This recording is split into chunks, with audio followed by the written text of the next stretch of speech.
said. I think with Kareem Hunt, I totally agree with 6 to 8 game suspension and give him another shot. With 3 kills, the man should be brutalized and thrown in prison.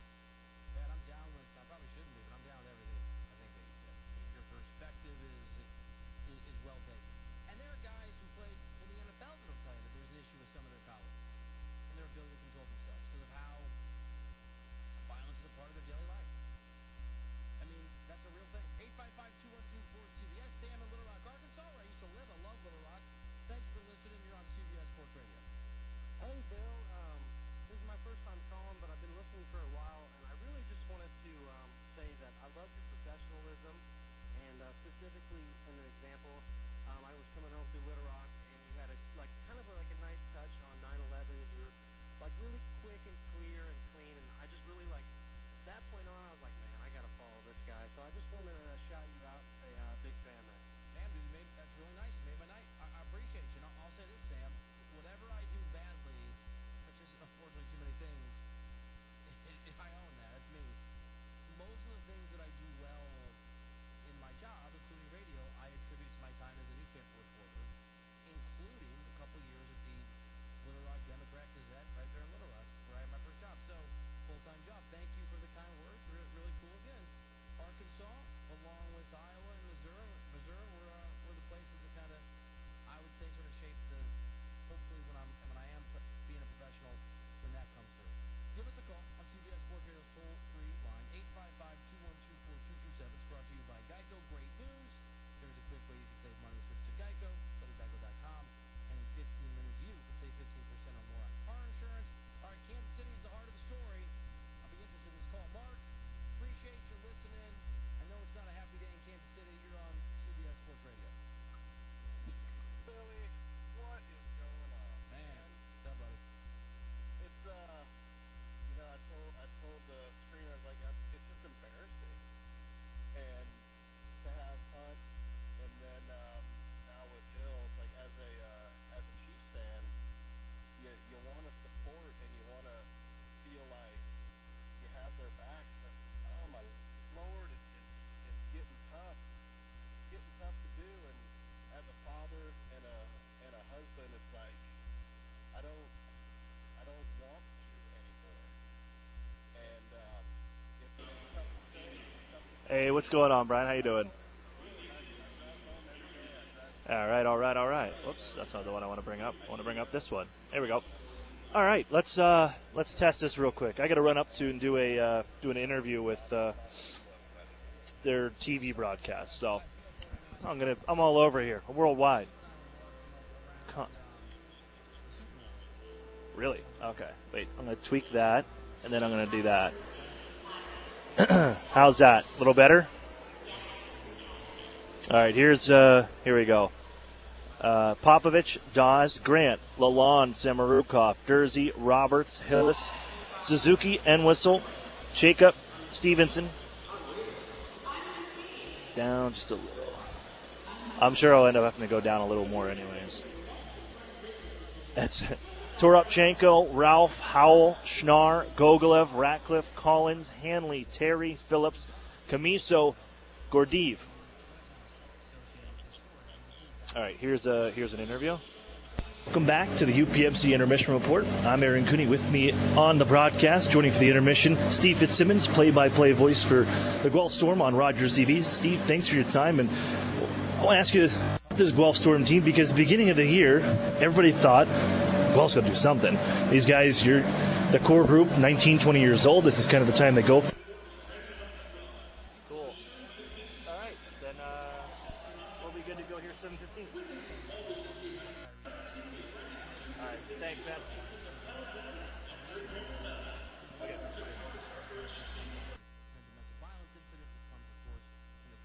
In 2014, Tyreek pleaded guilty to strangling and punching the mother of his child when that child was 8 weeks along, when she was 8 weeks pregnant. And one of the first things I thought about was this Chiefs executive and exactly what you're talking about, Mark, how embarrassed he is. And that's, by the way, I'm not saying how you deserve it. I'm just saying when you bring in guys and you look past these things, there's a connection. By the way, Peter James on Twitter at Pete O.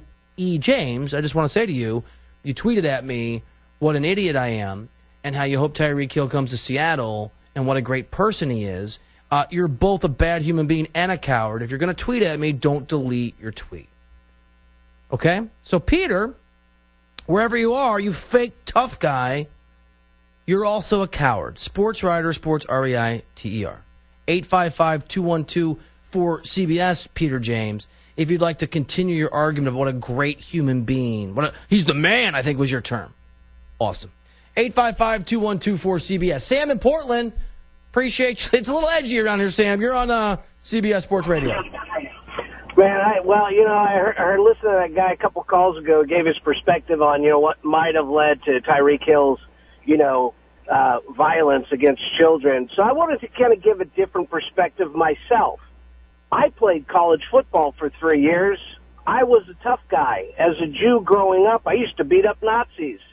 I have never in my life put my hands on a woman in violence or harm. I've never hit, slapped, pushed, kicked a woman, nor have I ever hit, slapped, kicked, or pushed a child. So just because you grow up in violence or you're part of violence or you get into fights or you play a violent sport doesn't mean that you're going to be a violent person towards children and women, nor does it excuse it, nor does it even belong in the discussion to try to make sense of it. If he broke his son's arm, he should be banned for life. And I agree with Mixon. He should never have been in the NFL. Yep. Some of your callers, I just don't know where these people come from, where they grew up, and where they think it's okay to justify violence against women and children. It's ridiculous. And why? Because you want them to be on your team so that your team can win a few games and go to the Super Bowl? It's a game. We're talking about life. I'm with We're you, Sam. talking about people, it's incredible. There's a phrase, no brainer, and I think some of your callers don't have brains. Sam, I could not agree more, man. And my dad listens, and not to share too personal thing, but Dad, I love you. Here we go. My dad was a pretty tough guy back in the day. I didn't even know. One of my uncles came to my house when I was younger in college and drank too much and told me the stories. And Dad was in some scrapes. And Dad is the kindest person I've ever met and has never been anything but gentle to me and my family. If I put my hands on my wife, Lori, or I put my hands on my kids, Madeline or Henry, my dad would fly from Columbia, Missouri at whatever you are, Pops, 65, and he would beat the living hell out of me. He would. And to your point, just because people, and I'm not a tough guy, but people that were tough back in the day doesn't mean that they're bad human beings. This is a Tyreek Hill problem. And we're going to keep taking your calls at 855-212-4CBS. Tyreek Hill's been arrested. Allegations. We'll get to it next, CBS Sports Radio.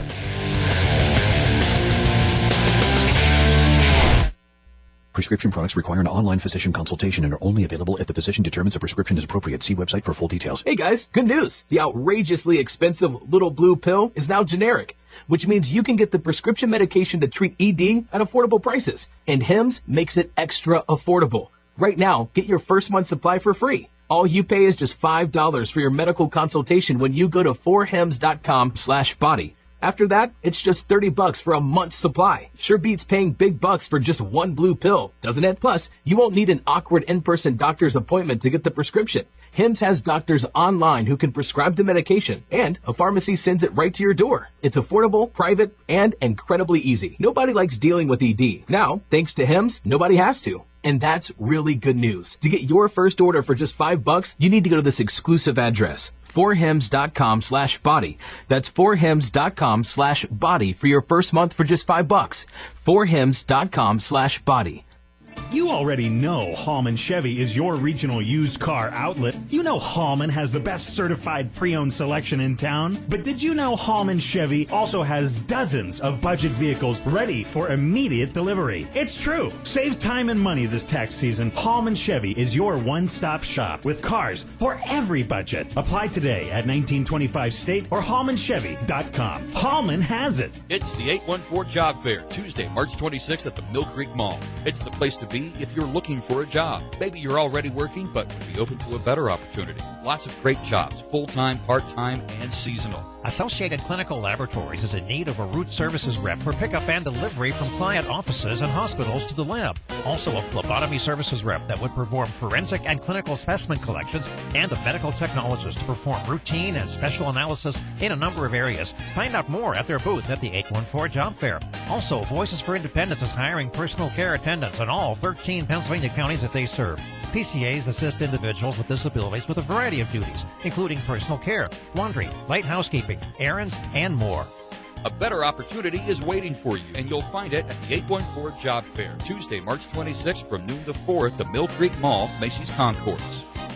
We're talking with Superstore Joe from Auto Express Mazda. Joe, the resale center is booming. We opened up Auto Express Resale Center out in the corner of Peach and Liberty at our Mazda dealership, and I'll tell you what, it's been smoking hot down there. We got some great deals. Listen up, tough, durable trucks like a 2014 Ram 2500 4x4 crew cab, now just $21,900. That's $8,000 off. Whoa. Certified pre-owned Mazdas, over 15 in stock. You can get into a nearly new 2016 Mazda CX-5 all-wheel drive for only $16,900. That's up to $10,000 off. Plus, efficient, affordable vehicles like a 2012 Ford Fusion, now just $5,900. You can see them all at AutoExpressMazda.com. Stop down and see us at the corner of Peach and Liberty at Auto Express Mazda. You have to be up in 5 hours. 2 hours. 6 minutes, and you haven't slept a wink. ZzzQuil Pure Z's is a drug-free blend of botanicals with an optimal dose of melatonin, so you can fall asleep naturally and wake with no next-day grogginess. So tonight, try new ZzzQuil Pure Z's from the sleep experts at Vicks ZzzQuil. Get a floor that's 100% waterproof for life without sacrificing the style you want. The Home Depot has Pergo Outlast Plus laminate starting at just $279 a square foot. With 22 designer colors, Pergo Outlast Plus can fit any style in any room beautifully. And you can rest easy because it's waterproof. Get Pergo Outlast Plus starting at just $279 a square foot at the #1 Pergo waterproof laminate flooring retailer. The Home Depot. More saving, more doing. U.S. only. See warranty for details. Indeed knows finding the right hire takes time away from your business. Hiring a qualified data engineer felt like a second job. More job seekers use Indeed than any other site, so there's no better place to find someone with the skills you're looking for. I needed someone with a master's in computer science and database experience. Plus, Indeed screener questions help you find your shortlist fast. Now I'm back to having just one job. Get a $50 credit to give your first job posting premium placement at Indeed.com/credit. Terms, conditions, quality standards, and usage limits apply. Additional terms online. There are over 5,000 songs on the radio that talk about home. But without realtors, there's a chance there wouldn't be any songs about home, or coming home, or take me home, or sweet home, or who says you can't go home. Luckily, there are over 1.3 million realtors who dedicate their lives to finding you the perfect place to sing home about. So count on members of the National Association of Realtors, one of the most trusted organizations since 1908. That's who we are. D. WRIE Erie and W242CU Erie, a Cumulus media station. CBS Sports Radio 96.3 and 1260, sponsored by the Yankee Honda, home of the one-owner used car. CBS Sports Radio. Sports Flash. I'm Jay Berman. We'll start in the NFL. The Chiefs have confirmed to the Kansas City Star that they are aware of a law enforcement investigation involving receiver Tyreek Hill.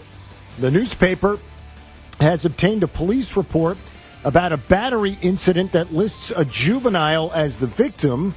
Hill's fiancée is also listed under others involved. The report is dated Thursday, but it's unclear when the alleged incident took place. Meanwhile, the league is suspending Browns running back Kareem Hunt 8 games for violating the personal conduct policy. Elsewhere from the NFL, the Dolphins have traded quarterback Ryan Tannehill to the Titans. Titans have also released Blaine Gabbert. All right, to the NBA, getting set for the Lakers and Pistons. They'll get underway momentarily, and there will not be LeBron James. He is resting tonight. Lakers, of course, still on the outside looking in when it comes to the Western Conference playoffs. Also about to get underway, Hornets and Wizards in D.C., Kings and Sixers in a good one from Philadelphia. College hoops, A-10 conference tournament, big upset. Rhode Island takes out the top seed VCU 75-70. Also in the Big Ten tournament, Wisconsin over Nebraska 66-62. Michigan State over Ohio State 77-70. Big upset in the SEC tournament. Florida hits a three-pointer with exactly 1 second to play, and they beat LSU 76-73. Players Championship, Tommy Fleetwood and Rory McIlroy, both 12 under par, tied for the lead. I'm Jay Berman. It's college basketball's conference championship week. Keep it here to talk about the games on CBS Sports Radio. CBS Sports Radio. Erie's home for sports. CBS Sports Radio 96.3 and 1260.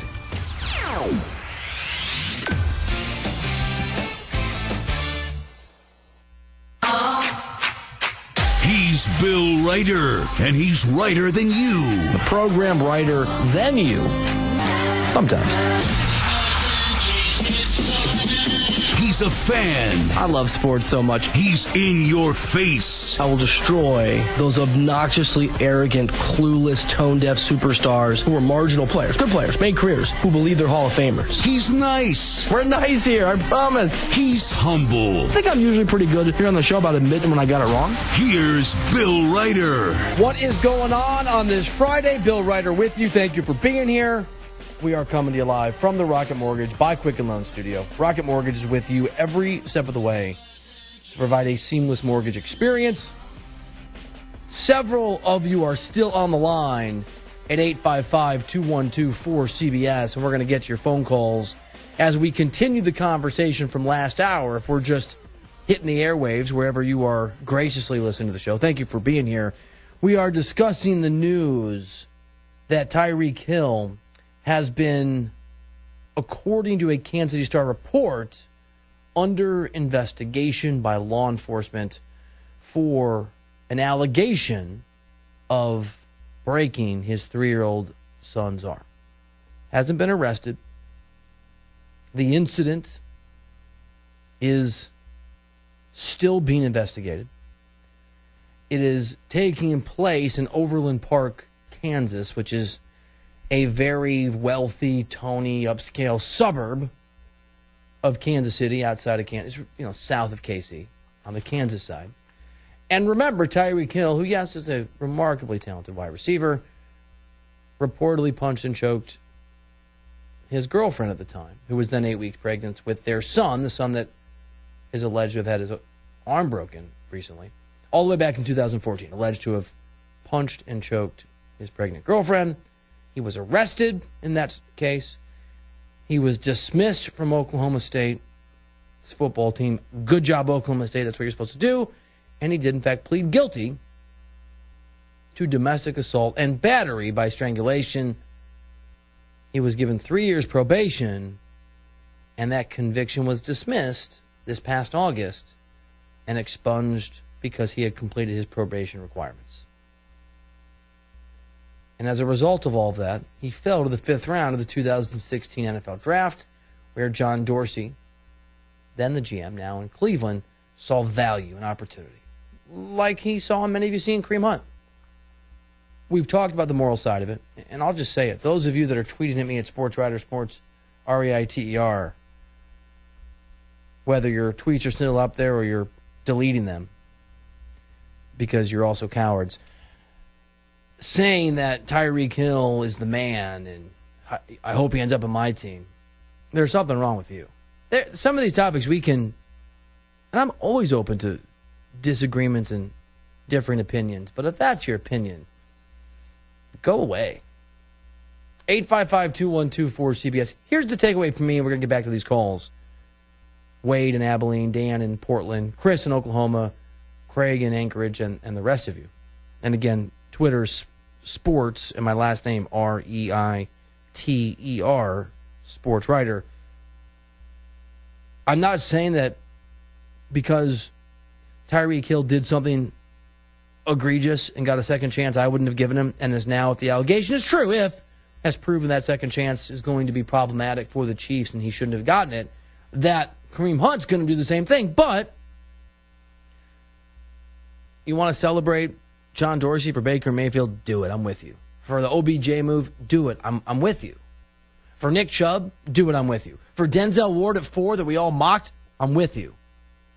For Kareem Hunt, I have reticence on a moral level, and now there's some reminders just on a practical level, which isn't as important to me. But on a practical NFL level, those guys aren't reliable all the time. And the Kansas City Chiefs, and I feel bad for the Chiefs because I like the Chiefs, even though they made this decision with their eyes open. Although, give the Chiefs credit, they cut Kareem Hunt, and they if this is true, you have to cut Tyreek Hill. But, and this I'll say to the commissioner, this is why a guy like Tyreek Hill should be suspended immediately and give the Chiefs or whatever organization the cover not to have to make a moral decision right away, right? The Chiefs had to make their Kareem Hunt decision because they didn't know which way things were going, and they were the ones everybody was looking at with the, are you going to do the right thing or not? A commissioner, just strategically for his league, should take the hit for his team. The commissioner's office should announce tomorrow, pending a review based on Tyreek Hill's past, that he is suspended indefinitely, and they will get to the truth as soon as possible. And if this is true, they should rush a minimum suspension. I think he should be banned for life if it's true. Banned for life. I don't think Joe Mixon should be in the National Football League. So whatever he does going forward, I don't think he should be in the NFL. But if that guy on video of abuse, which is really the equivalent as it relates to this conversation of Tyreek Hill pleading guilty, which is to say none of you can pretend it didn't happen, does something similar again, ban for life. All right, 855-212-4CBS is the phone number. Wade in Abilene, I'm sorry to make you wait, man. Appreciate you. You're on CBS Sports Radio. Hey, Bill. Thanks for having me. You bet. So I just wanted to, I don't know the statistics on it, but, a few callers ago was talking about he coached Pee Wee and he played football and yada, yada. I mean, I'm from West Texas. Football is king here. We worship it. It's a sport. It's a religion. And, hockey to me is the most violent sport. They literally have fighting involved with the sport. That's, encouraged. And you don't hear about hockey players, breaking their kids' arms, beating their wives, getting in trouble, and it's, that's violence at its core in hockey. And they're not doing that. Why? We give these covers for these people because they're great athletes and we want to see them out there. And that's just BS excuses. And it's just like with Ray Rice. Had Ray Rice been 22 years old when he got in trouble for the elevator incident, I have no doubt in my mind that he still would have got a chance in the NFL. It was only because he was close to 30 that he had to get gone. I utterly agree, Wade. I think you're absolutely right. And the ways, to your point, in which people will delude themselves is pretty stunning. Let me give you an example. Ray Listman on Twitter at SportsWriter Sports, REITER. This is Tyreek's 4-year-old son from his Snapchat earlier this morning. No broken arm, but continue the inaccurate slander and reporting. Well, you don't know what slander is, obviously, and it's not my report, it's the Kansas City Stars. But let me give you some facts, Ray, before you slander me. The reality is that the Star obtained a report from Overland Park on Thursday, but the date of the incident is not clear. We don't know if the alleged incident involving the accusation of his son breaking his arm is from 2 days ago, 2 months ago, September 15th of last year. Here's what we do know, Ray, before you accuse me of slander and my reporting, when in fact I'm not the reporter. I'm just telling you about the report that's out there. But don't worry about it, brother. It sounds like you're having trouble grasping facts. It happens, especially when you delude yourself because you want to root for a sports team instead of humanity. Got it. Here's what we know. The Kansas City Chiefs, Ray, now you probably heard of them, right? Ray, are you familiar with the Kansas City Chiefs? Are they part of the conspiracy? I don't think so either. The Kansas City Chiefs have confirmed to the newspaper that broke the story, the Star, that they're aware of a law enforcement investigation involving wide receiver Tyreek Hill. That investigation is known because the Kansas City Star obtained a police report from the Overland Park Police Department about a battery incident that lists a juvenile as the victim. So again, Ray, the conspiracy that you see is kind of crumbling around you. But facts are tough. Hill's fiance, Crystal Espinal, I'm saying her name wrong, probably, I apologize, is listed under others involved. Ray, let me give you some more facts, buddy. Crystal's the woman who was punched and strangled in 2014 when she was 8 months pregnant with the little boy whose photo and video you just sent me.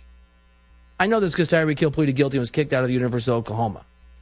So I'm glad that this little man is able to be dancing right now, even though his dad attacked his mother when this little boy was 8 weeks along in terms of an unborn child.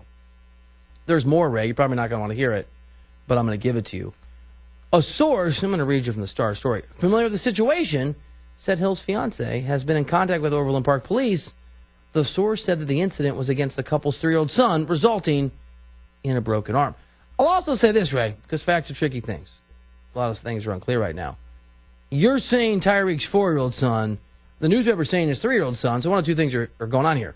You got almost everything wrong in the tweet, or the little boy is 4, and perhaps this happened at an earlier date, and he was 3 at the time. 855-212-4CBS is the phone number. Dan in Portland, Oregon, thank you for listening. You're on CBS Sports Radio. Hey, how are you? I'm good, man. I like your show. Thank you.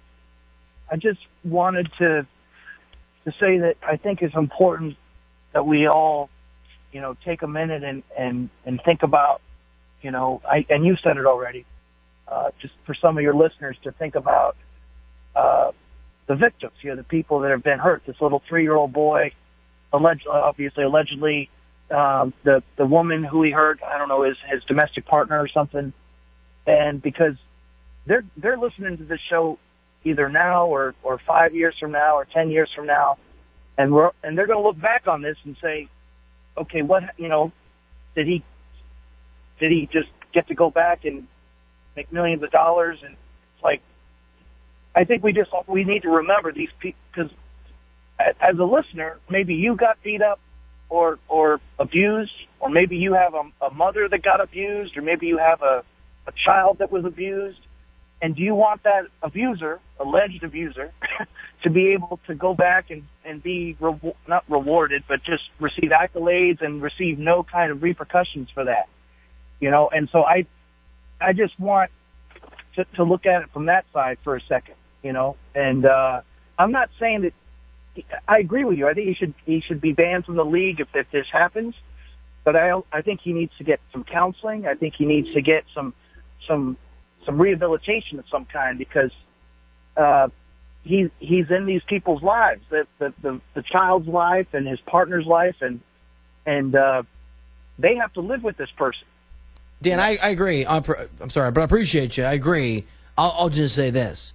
When you're talking about a company's decision-making to retain an employee, it's not a conversation about, let's say that I did something awful. CBS Sports Radio's obligation is to have a set of standards and provide a safe working environment, and they can't not fire me for fear that they're not going to give me the counseling I would need to be a better husband, parent, whatever I did wrong, right? You're not wrong. But the Chiefs and the NFL's responsibility is to their company and their product, and in this case, their fans. I want to read a tweet of utter simplicity, which is a kind way of describing this person's level of thinking. To just give some perspective. I don't understand people, but they put their names on it, so let's do this. It's Sports. It's time for Erie Otters Hockey on WRIE Erie. CBS Sports Radio 96.3 and 1260 is proud to be the new home of Erie Otters Hockey. Now let's go live and join the voice of the Erie Otters, Aaron Cooney. Do or die time for the Erie Otters. And this stretch of 7 games in 10 days, the Erie Otters on Wednesday night hosting the Kitchener Rangers. And getting to must-win time for the Erie Otters. We kick this one off in the final Midwest Division battle between these two teams. Erie had a leg up on the season series, looking to take the deciding game. But 8:35 into the hockey game, the Rangers open the scoring. Comes to Garefa, swings it right to Morellis. Across the ice, back for the tap-in. What a stop by Cece as he robs Jancis with the left leg. They still hold, though. 45 seconds on the power play. Near side, Damiani. He scores on the one-timer. 1-0 Kitchener Rangers in the first period, but the Otters would answer back. Just seconds later, on the following shift, it's Jack Duff. finding the back of the net, bounces in front for his 4th of the season. Erie ties this one up at 1. Erie finds the puck, working up those left wing side boards. It'll trickle on down into Rangers territory. Played by Selin, picks up down the left side. It's the breaks in the corner. Angle it back out to the point. Jack Duff floated to the goal. He scores!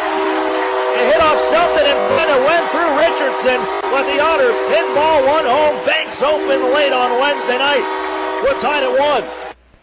1-1 hockey game heading into the second period. And this time it's Erie jumping ahead. Matthew MacDougall finds the back of the net for the 16th time in the season. And Erie leads 2-1. And off goes Erie to center. Here's Yetman looking for Singer, drags, fires, save made! And is kicked out by Richards. Another one to the goal. Bouncing puck, Singer! It's over the net, glove down to the goal! MacDougall bangs it home! Otters take the lead, 2-1. 2-1 Erie, but again, that one's short-lived because Riley Damiani, who opened the scoring, is going to tie this one at 2. They reset left side, hug back in. On in front, Damiani dragging it to the front of the net, and he pokes it in. Rangers get it right back, and we're tied at 2. And the Rangers would head to the third period and able to gain that go-ahead goal. Joseph Garefa at 1:57 makes it 3-2. Then Alexei Lipinov would add to it, and Erie finds themselves in a hole, down 4-2. Lipinov along the bottom of the circle. Now Morellis takes it behind the net, shields the puck, sends it out in front. Wide open, Lipinov puts it home. Lipinov just enough space. Morellis puts it on his tape, and the Rangers go ahead by 2. It's 4-2. The Otters into their final minutes looking to tie this game up. They would need 2. And with the power play on, goaltender pulled a 6-on-4 advantage. Garrett Podobny will have his 28th of the season. Out to the point for Drysdale. Center area, gives left. It's Podobny, shoots one, bouncing in front, backhand try, Yetman, they can't get on a goal. Richardson says no. Erie gets that puck back. Reload, Drysdale in front, tap to the goal, save made, holding, Podobny waits, and he puts it in! Garrett Podobny buries the shot, Erie within 1. 4-3 game with 3:10 to go. Erie would once again pull the goaltender on an offensive zone face-off, looking to find that tying goal. But the Rangers on the draw have other ideas as they would put this one and ice it with an empty netter. They would add 2 of them, but Riley Damiani completes the hat trick at 18:44. Morellis on the draw for the Rangers. Pushed behind the net. Cameron, the overage defender, hoists it up the near side wall. Found by Hug. Can he clear? Gets it out to center ice. Damiani has it for the empty goal, and he scores. Damiani with a hat trick on the empty net goal, and it's 5-3 Rangers. They would add 1 more, but the final 6-3 as the Otters drop this one to the Kitchener Rangers. And down to their final 2 hockey games in the 2018-2019 campaign. Hello, everybody. I am Aaron Cooney, soon to be joined by Alex Gritz, and this is the Erie Federal Credit Union pre-game show. Well, we will look at last night's action in the OHL. As Erie doing a bit of scoreboard watching. We can call it a little bit of help, but the mountain is just a little bit steeper for the Erie Otters to climb. Now down 3 points. Looking to get into the postseason, chasing both the Sarnia Sting and the Windsor Spitfires for playoff positions. Eastern Conference is locked up. We're still trying to figure things out in the West. We'll be watching the scoreboard once again tonight, but we'll set the scene for you when we come back. Erie Federal Credit Union pregame show rolls along after this. You're listening to the Erie Otters Radio Network on CBS Sports Radio 96.3 and 1260. Okay, we're going to keep this quick. Because at Blaze Pizza, artisanal quality at crazy fast speed is what we're all about. Fresh dough made from scratch daily. Walk the line and choose any toppings you'd like. It's all one price. Then it's just 180 seconds in our blazing hot oven for fast fire perfection. That's Blaze Pizza. Sound good? Then come check us out and build your own pizza at Blaze Pizza. Peachtree Square in Erie. Together, Highmark Blue Cross Blue Shield and AHN St. Vincent Hospital are collaborating for cancer breakthroughs. We're sharing insights to help improve treatment times and results for you and your loved ones. For certain types of cancer, radiation treatment times have been cut in half and achieved the same level of success, exposing patients to less radiation and giving them a chance at a quicker recovery. Highmark and AHN St. Vincent. Together for health. Together for you. Visit togetherforerie.com to learn more. The 2018 Mitsubishi Mirage and G4 sedan, your choice now, only $99.88 at $149 a month. Did you know that it only takes less than $3 in gas to get from Erie to Meadville, or vice versa in a Mitsubishi Mirage and Mitsubishi G4 sedan? Both vehicles get over 40 miles per gallon highway and come with standard features such as rear view camera, a 7-inch touchscreen, and Bluetooth, along with Mitsubishi's 10-year, 100,000-mile warranty. Yes, that's right. You can choose either vehicle for only $99.88 at $149 a month. Come see the exciting lineup, including the all-new Eclipse Cross, only at Interstate Mitsubishi, 1/2 mile south of the Mill Creek Mall on Route 99. Discount on both vehicles includes $500 dealer APR cash, which requires financing through dealer indirect lending service. Payments are figured at 84 months of 4.9% with Tier S approval. Price is prior to tax, title, and license. Discount may not be combined with any other offers. The new home of the Erie Otters, WRIE Erie, CBS Sports Radio 96.3 and 1260. I bet you they're going to start. Welcome back inside the Sleeman Center. Otters in storm on the way for the final time. This is the Erie Federal Credit Union pregame show. I'm Aaron Cooney. Joining me is Alex Gritz on the broadcast as the Otters are down to their final 2 hockey games. Need a little bit of help as well, but the postseason is within reach. So you can pick your poison on who you want to win, but the Otters, when you look at the game we're watching, because they're now down 3 points in the playoff situation as the Windsor Spitfires collected a point coming from behind to take a game to a shootout with the Flint Firebirds last night in their home finale. And they now head to Sarnia here this evening. But they get the 1 point. They sit right now with 59. Erie has 56. Also at 59 is Sarnia. So if you look at the game tonight, Windsor visiting Sarnia, somebody can clinch this evening because somebody has to win that hockey game. But for Erie, the better opportunity would be a regulation win for Sarnia. And then Erie still, they got to take care of business on their side. They need victories, and it's got to come against a pretty good Guelph Storm squad. As we take a look at tonight's hockey game, let's look at our Marcia Marsh Real Estate lineup. Cole Cece will get the start for Erie. A 21-year-old goaltender, 8-16-3-0, a 4.44 goals against average, and an 8.72 save percentage from the man out of Ottawa, Ontario. Backing up again tonight will be Anand Oberoi, as Cece will make his 12th straight start for Erie, with no Daniel Murphy available to the Otters as we get to our scratches for the night. Really no changes from the previous couple of days. Scratches for Erie include number 1, Daniel Murphy, number 13, Elias Cohen, number 49, Luke Beamish, number 74, Noah Sador, number 77, Maxim Golan, and number 96, Alex Gritz, who's up here in the press box with me in the broadcast booth for this evening's contest. As our UPMC injury report, Daniel Murphy, a lower body injury, out of the lineup tonight. Oberoi will be the backup goaltender. Luke Beamish also out of the lineup. He's still dealing with an upper body injury. And Maxim Golan is still recovering. Alex Gritz is out with a shoulder injury and joining us here tonight. But Gritz, you were just down in the locker room. You've been around this team a little bit more in that locker room and around the guys a little more than I am. How excited are they with this opportunity? The message before the hockey game and around the coaching staff was, this is our Game 6 and our Game 7 of playoff series. It's do or die. What's the mood like downstairs? Yeah, I mean, I think all the guys know what's at stake. I mean, we know this is a huge game and this can possibly decide our season tonight. But at the same time, you can't let your nerves get the best of you. You have to take it one game at a time. And, we just have to play this game like we would any other game. We have to bring the intensity and make it hard on the opposition, and I think we'll be successful. It's a Guelph Storm squad that's a bit banged up on their end. Let's take a look at their lineup. Anthony Popovich will start. 29, 13, 5, and 2.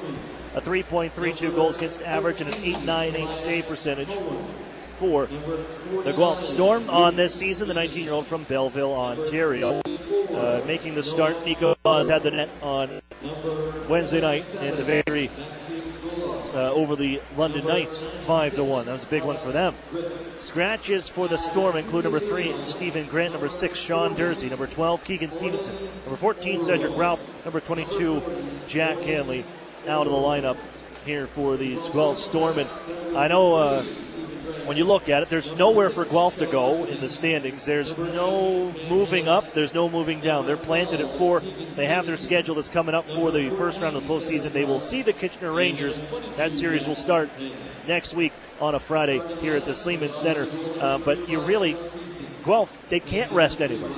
I mean, as much as you would love to rest some guys, they are so banged up, they can't rest anybody. And you take a look at this lineup. Sean Dursey, well, he's been out of the lineup since he got drilled by Curtis Henry trying to cruise into the Erie zone back on February the 27th at the Erie Insurance Arena. And he's been out since that game. Didn't return for the third period and not available tonight for the Guelph Storm. Keegan Stevenson, he was hurt the week prior to that game on the 27th. He went out with a shoulder injury after taking a tumble into the end boards against the London Knights, so he's out of the lineup too. Cedric Ralph, well, he's out. He's been sick. He left the hockey game on Wednesday in the victory over the London Knights. But migraine issues is the last thing I saw from Tony Saxon, the reporter for the Guelph Today online edition. So Cedric Ralph not available, a good role player too. Jack Hanley, he missed most of the season with a lower body injury, came back, and now he's back out of the lineup after jumping back in for a few games. So Hanley, they're hoping to get back as well for the postseason. You can't really take anybody out because there's nobody to put in, and you're not going to go shorthanded. They're going to try to roll with what they got. But on the side of that, as we've mentioned, this team, there's nowhere for them to go. They are a 4 seed. They will finish this season second in the Midwest Division and 4th in the Western Conference. And they'll play the Kitchener Rangers in the first round starting next week on a Friday. So it's you wonder what you can go and do against this team. And what has made the Otters successful against Guelph is playing this group hard and forcing them to play a game that probably they don't want to.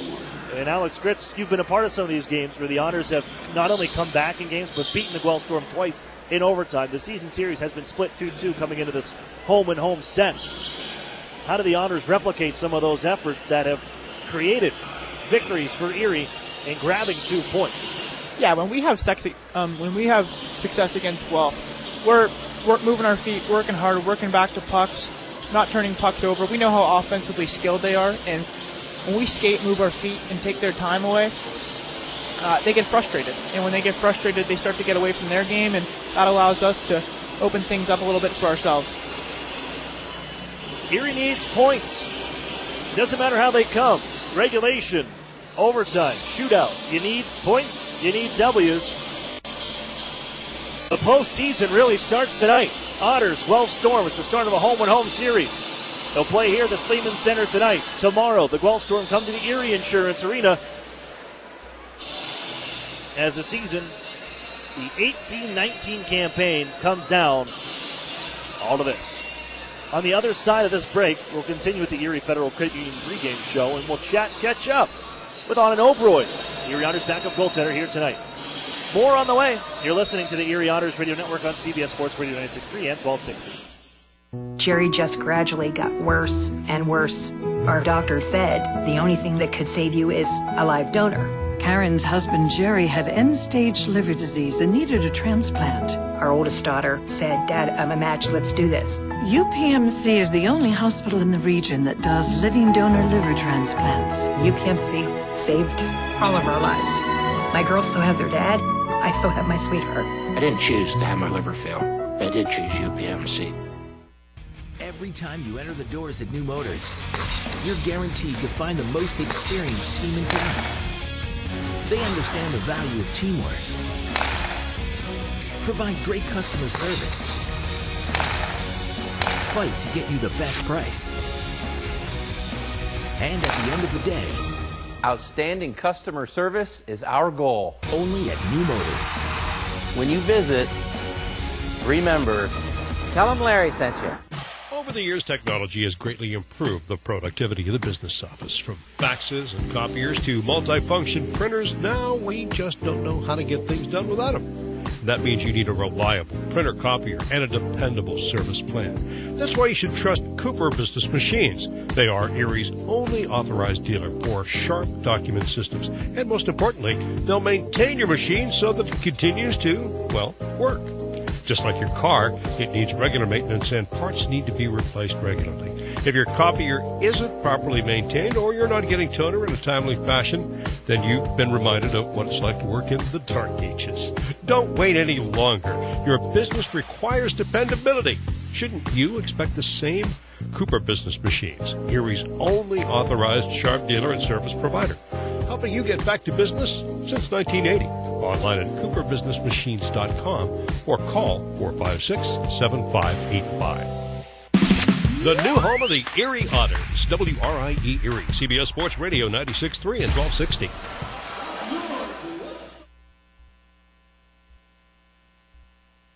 Welcome back inside the Erie Federal Credit Union pregame show. Aaron Cooney here, joined this time by Erie Otters backup goaltender Anand Oberoi. And Anand, well, great to see you again here back around the team and joining here for the Otters for this last kind of patch. How has the season been? I saw, just looking at your numbers with Trenton, you guys make the playoffs. You were right up there in the top 10 in goals against average and save percentage as well. Seemed like you had a pretty good season. Yeah, no, for sure it was a fun year. Obviously, it wasn't being up here. It wasn't the same thing, but, I went down there, and I think I had probably one of my best junior hockey years to date, so it was a lot of fun this year. Was that a year, with everything that transpired, a year for you to kind of prove this is the kind of goaltender I am and really show here's what I have to offer that maybe you've been missing out on? Well, it was kind of one of those things where once I got sent down, I could have given up easily, and I know I definitely had thoughts of that. But once I got the call from Trenton that they wanted me, I thought, you know what, I have a lot to prove here. I want to show people that, you know what, I think I'm a pretty good goalie, and I can do good at the junior level and hopefully still move on. What have you improved? Looking at last year and your first year, what that was in the OHL, and then being the guy once again with the Trenton Golden Hawks? Well, I think the thing about going down there was being the guy in nets. I was able to kind of slow the game down, really process more what was happening on the ice, and bring a calming effect to the team. So it was really helpful like that. Did you find yourself as a veteran guy? I mean, seeing a lot of what you did last year and even the previous year, being around an OHL championship team, was that something as valued that you were able to take and also be a leader off the ice? Yeah, for sure it helped me. I mean, especially with the younger guys. I mean, we had Ethan Cardwell, who's in Saginaw right now, as a 16-year-old signed. And, it was good to be able, if you had any questions about the league or anything like that, I could share my experience with him. Obviously, everyone's experience with the league's a lot different, but, I think it really helped out with the team being able to share stories and stuff like that. So what's it like coming back to the Erie Otters, joining this group here and trying to do whatever you can, whatever may come up for this group to try to get in the postseason? Yeah, no, I mean, whatever they need me for, right? They've been such a help for me in my career already so far. So when Brownie texted me saying they needed me to come up, it was a no-brainer to come and give as much help to the team as they needed. This team only has a couple games left here. What's the mood like in that locker room? You've kind of been on the outside for a bit, right back in there. How hungry is this group to get back in the postseason? Well, I mean, coming back in, I can tell it's a fun time for everyone. Everyone's excited. We have a chance to do something special here. Obviously, we missed the playoffs last year after such a great run, but I think everyone's excited to get their way back in there. Anand, thanks for your time here. Great to see you back in the lineup with the Otters. Great to see you too. Thanks. Anand Oberoi, the Erie Otters. Face-Off is next. You're listening to the Erie Otters Radio Network on CBS Sports Radio 96.3 and 1260. Together, Highmark Blue Cross Blue Shield and AHN St. Vincent Hospital connect care managers and personal doctors to simplify your care and give you peace of mind. We're teaming up to make sure members with complex health conditions like diabetes and heart disease have a dedicated care manager working with their doctors to make sure they get the right care in the right place at the right time. Highmark and AHN St. Vincent, together for health, together for you. Visit togetherforerie.com to learn more. When you have a great name you can trust, you know where you can get a great used car with guaranteed credit approval. Erie Auto Credit, the home of guaranteed credit approval 100% of the time. Stop in today or go to erieautocredit.com. Sadly, crime can strike anyone at any time. The good news is the Crime Victim Center of Erie County has been here for 45 years helping all victims of crime, be it rape, theft, assault, vandalism, burglary, or abuse. Report any crime to the police within 72 hours to secure your rights to victims' compensation and restitution. Call the Crime Victim Center of Erie County at 454-9414. They'll assist you in filing a claim, and if you need counseling, contact them 24 hours a day, 7 days a week. You're not alone. The Crime Victim Center of Erie County can help. Paid for with Pennsylvania taxpayer dollars. At ServPro of West Erie County, no job is too big and no question is too small. So when fire or water damage strikes your home or business, call on ServPro of West Erie County at 814-806-1987. That's where you'll find a team of specialists that's faster to any size disaster. So when the things that matter most are on the line, call ServPro of West Erie County, 814-806-1987 to help make fire and water damage like it never even happened. Franchises are independently owned and operated. When you need a loan and you don't know where to get it, you gotta call Erie Auto Credit, Erie Auto Credit, and ErieAutoCredit.com. The new home of the Erie Otters, WRIE Erie, CBS Sports Radio 96.3 and 1260. Welcome back inside the Sleeman Center. We have wrapped up things on the Erie Federal Credit Union pregame show, and we're getting set for Otters and Storm. Start of a home-and-home series here. Sleeman Center, we begin tomorrow night. We'll be at the Erie Insurance Arena for the final game between these two squads, and that'll be back on home ice. And what could be a must-win game. We're already kind of in must-win territory. Erie needs points as they're trying to chase down the Windsor Spitfires or the Sarnia Sting for the final playoff positions in the Western Conference. The 7 and 8 are available, but we will wrap up at least one of those this evening with Windsor and Sarnia, and the Erie Otters needing points this evening. They're finishing up some things here on the broadcast, or rather in the inner arena, as it's their final home game, the regular season finale from the Sleeman Center, as they recognize their overagers, Sean Dursey, Jack Hanley, and Domenico Camiso. As they wrap up this, we're going to go and preview tonight's game, chatting about the Guelph Storm. Let's learn about them with the play-by-play voice on Rogers TV of the Guelph Storm, Mr. Steve Fitzsimmons. Our friend of the broadcast, Steve Fitzsimmons, here for a chat summing up this Storm team. Welcome back to the UPMC Intermission Report. I'm Aaron Cooney. With me on the broadcast, joining for the intermission, Steve Fitzsimmons, play-by-play voice for the Guelph Storm on Rogers TV. Steve, thanks for your time, and I want to ask you about this Guelph Storm team, because beginning of the year, everybody thought Guelph's going to do something. These guys, you're the core group, 19, 20 years old. This is kind of the time they go for it. And one of the first pieces on the way out is Ryan Merkley, who's kind of took here by surprise, but they built quite a roster. Is it enough to get everything done to what they want to accomplish in this season and another run at a championship? It's the question du jour, I would say. I think the one area that maybe needed addressing that, they're going to have to hope for good things is in goal. Really Anthony Popovich has been inconsistent at best. When you have an under 900 save percentage, you don't tend a lot of championship teams with that. But the interesting thing is Nico Dawes has really been playing well lately. He had a big win on Wednesday night against the London Knights here on home ice, and he's rounding into form where that might be more of a competition than we initially anticipated. But up front, obviously they loaded up at the trade deadline, and even they got the Suzukis and the end whistles, but even Zach Roberts is really playing well for the Guelph Storm on a depth line that was more or less a throw-in in that trade. So a little bit of a bonus there. And Sean Dursey's hurt right now. Hopefully he'll be back here for the playoffs. And Sam Arukov has been absolutely nothing short of sensational since the coming back from the World Juniors with Team Russia. And he's probably going to play on the Edmonton Oilers blue line next year. He's been that good.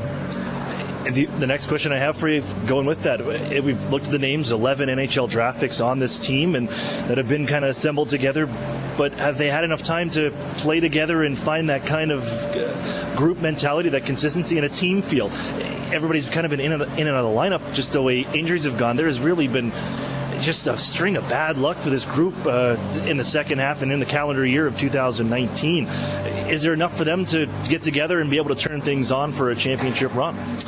Well, I hope so. You know, they had 7 wins in a row despite being crippled by injuries with 4 or 5 regular players, a number of NHL drafted players and high-end players out of the lineup, and it remains to be seen whether they're actually going to have a complete lineup the way they'd sort of drawn it up with all of the players that they acquired and or, you know, had on this roster.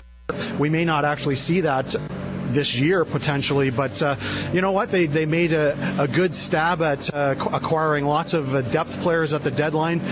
Fortunately they did that because you know, it's come in handy. So I think it remains to be seen. They certainly have handled the London Knights extremely well, and of course they're, you know, the number 1 team in the Western Conference, so I think that bodes well.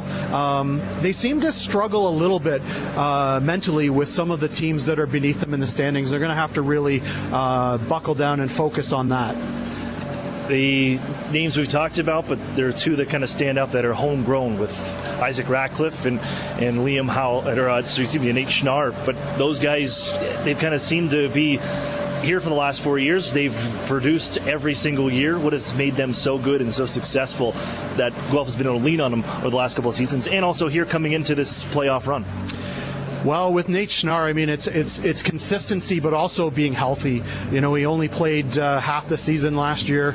You know, he had sub 40 points, and he's really just filled out, been healthy, and I think a renewed sense of confidence in his abilities, and being played with the right people as well. And you know, when you have Isaac Ratcliffe on your line, you know, he's certainly a guy that can score a lot of goals, as we've seen this year. You know, he's fighting for 50 goals. And he's a power forward with a capital P. There's no question about it. With him, I mean, you see, especially since Nick Suzuki has joined our lineup, you know, they were childhood friends. They lived on the same street in London, Ontario, and played, you know, hockey all the way up to minor midget together on the same line. And I mean, that chemistry, you can just see it emerge, a la sort of DeBrincat and Strome type of thing for Erie fans. But yeah, I mean, he's really turned it up a notch. He's now second all-time in goals by a Guelph Storm player, behind only Ryan Callahan, pretty good player in his own right. But yeah, it's just, I think, experience and confidence and being put in the right positions to succeed. The coaching staffs have done a real good job with giving those guys a really good chance to succeed this year, and they have.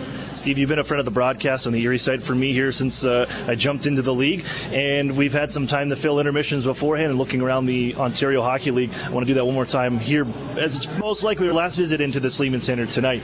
When you look at the OHL and how things have now played out in the final weekend, who is your front runner, and how do you see things playing out on both sides, and who will be heading to the Memorial Cup over in Halifax this season? I think on the Eastern Conference side, you know, the easy choice would maybe be to say the Ottawa 67s, but I actually think it is going to be either Niagara or the Sudbury Wolves, the way they both played. Niagara with Jason Robertson and some of the guys that they've added to that lineup, they've been nothing short of lethal lately. They've won 4 in a row. They're 8-2. They looked completely dominant against some of the best teams in the Ontario Hockey League lately. And with Sudbury, I mean, Ukko-Pekka Luukkonen and has been maybe the best player in the OHL this year. And I mean, we saw what happened when he was away at the World Juniors. They struggled. He comes back, suddenly they go on a run again, and they obviously are playing extremely well. So, you know, I'm going to stay away from the Ottawa 67s. I think the Eastern winner is going to come from one of those 2 teams. On the Western side, you know, I feel good about Guelph if their goaltending is going to be up to a level that makes them capable of winning it. But I mean, I think you can't ignore the Saginaw Spirit and what they've done. They have been nothing short of sensational.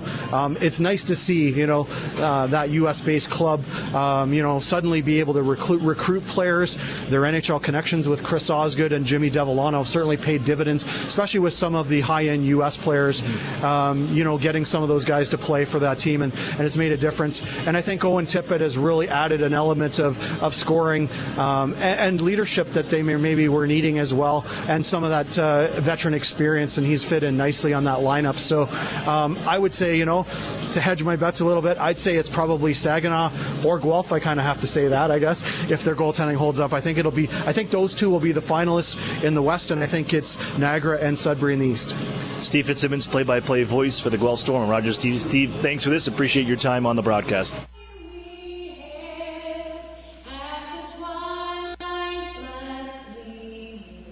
Whose broad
Good evening, ladies and gentlemen. Welcome inside the Sleeman Center, where tonight the Ontario Hockey League presents the Erie Otters hosting the Guelph, or visiting the Guelph Storm. We'll host them tomorrow night. But it's a home-and-home series here. Otters, Storm, round out the 18-19 campaign, and do-or-die time for the Erie Otters. So looking ready, I'm Aaron Cooney. Welcome you now into the game. A little bit of an extended pregame show for you, but we're ready to rock and roll. I'm Aaron Cooney. Next to me is Alex Gritz, joining us once again on the broadcast.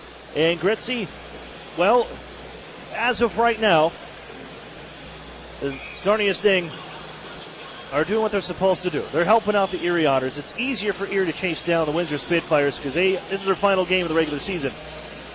Erie's just 3 points behind them, but you need to win your own game. Otters and Storm, you have seen the Otters with success in this building and against this team before. What's it take tonight, Gritzy? Again, taking on this Guelph Storm team. Yeah, well, we know there's no secret. They have a lot of talent offensively and defensively, so we're going to have to keep it simple. You know, we have to prevent them from playing the game that they want to play. They want to play with a lot of pace and offense, and we have to make it hard on them. It's 2-0 Sarnia right now. Almost end of the first period, and we're starting the first period, but everything depends on Erie taking care of business. Here the Storm right into the zone, left wing side, the wrist shot. First save of the game belongs to Cole Cece as he ramps that one out of play.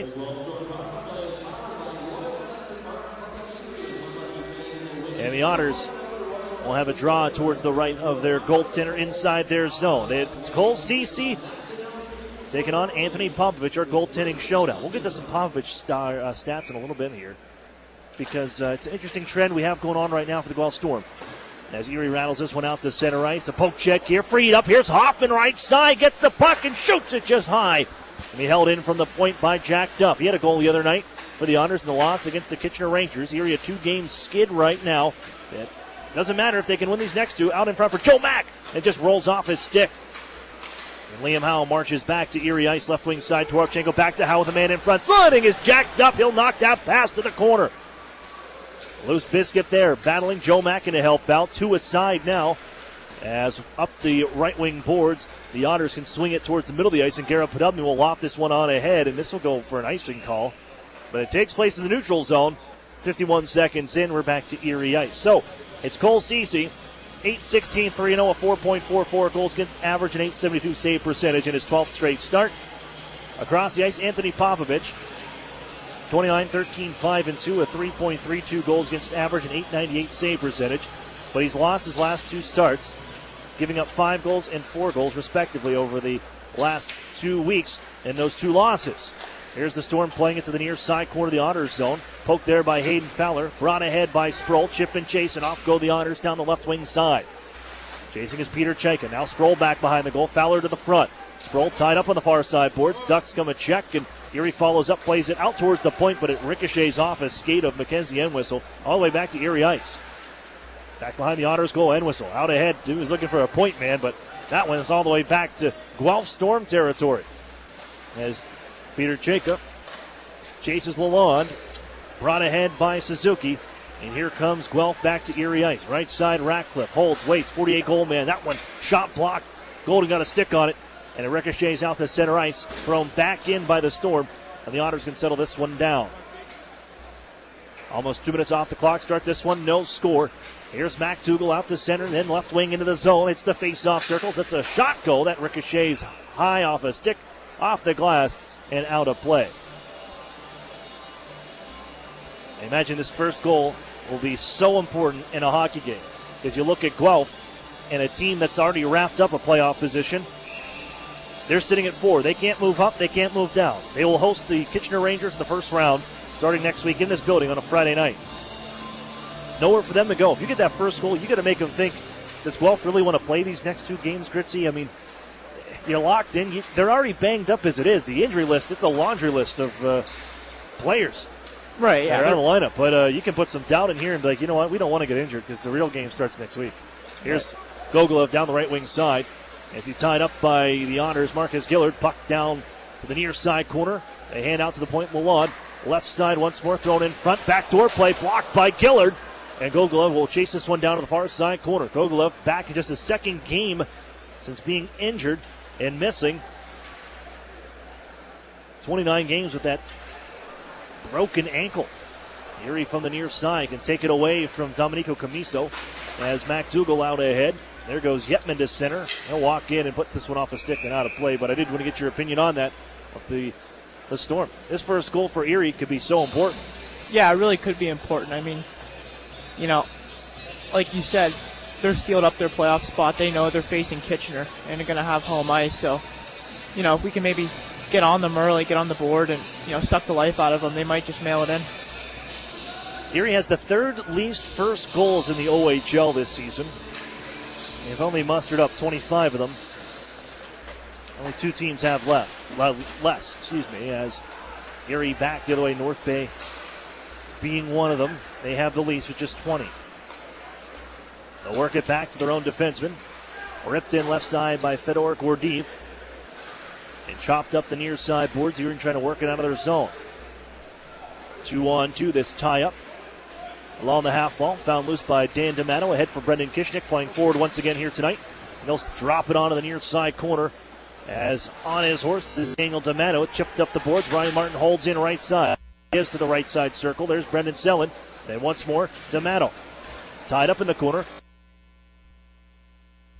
He's bumped around our side corner, battling away with McFarland right now. That is one of the few call-outs that they do have that is available to them, but it's jammed around him, and back the other way we go. They look right side. Swing it toward the goal. Stick save made. Off a skate. Where's the puck? It's loose. Run at the Erie goal line and dug away as they couldn't put it home. Ty Collins swung it to the front of the net, and the Otters got a little lucky bounce for them.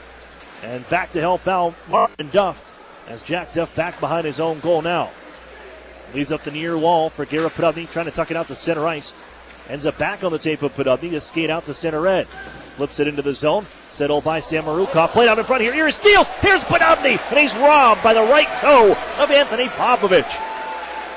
Back to center off a stick and out of play as Erie nearly opened the scoring here this evening. 15:44 left to go in the first period. No score. And Anthony Popovich comes up with the first big save.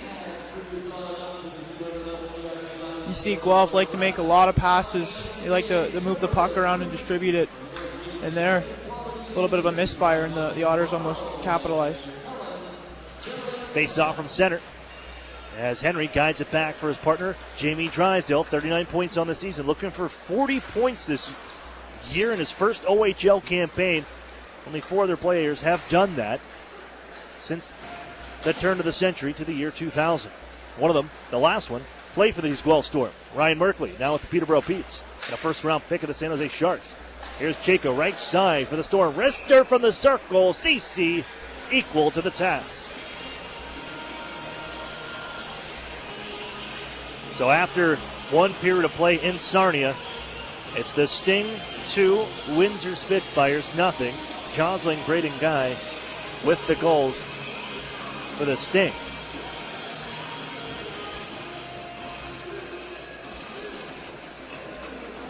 Lalonde sees this one skip past him all the way back to Guelph Storm ice after the faceoff win.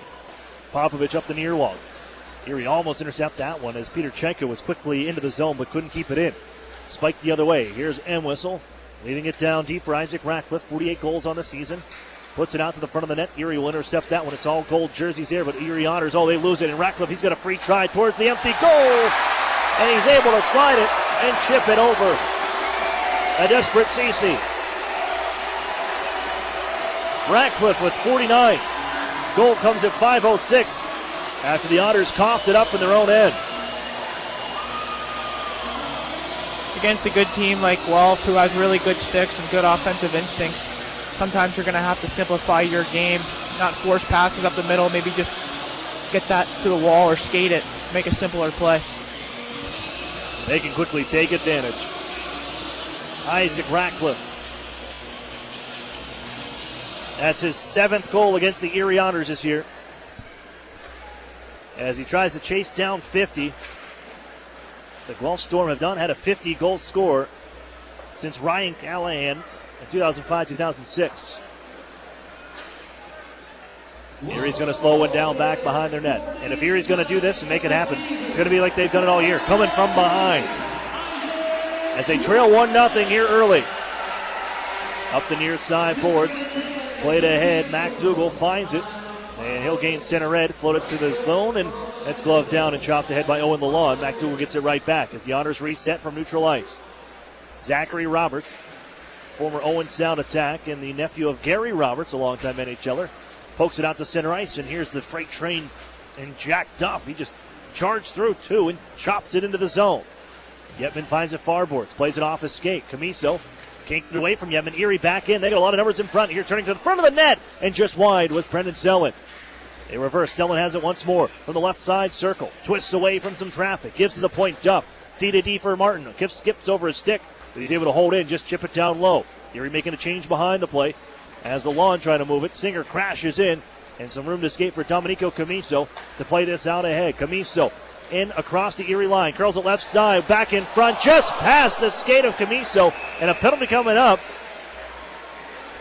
And they're going to get Jack Duff for hooking.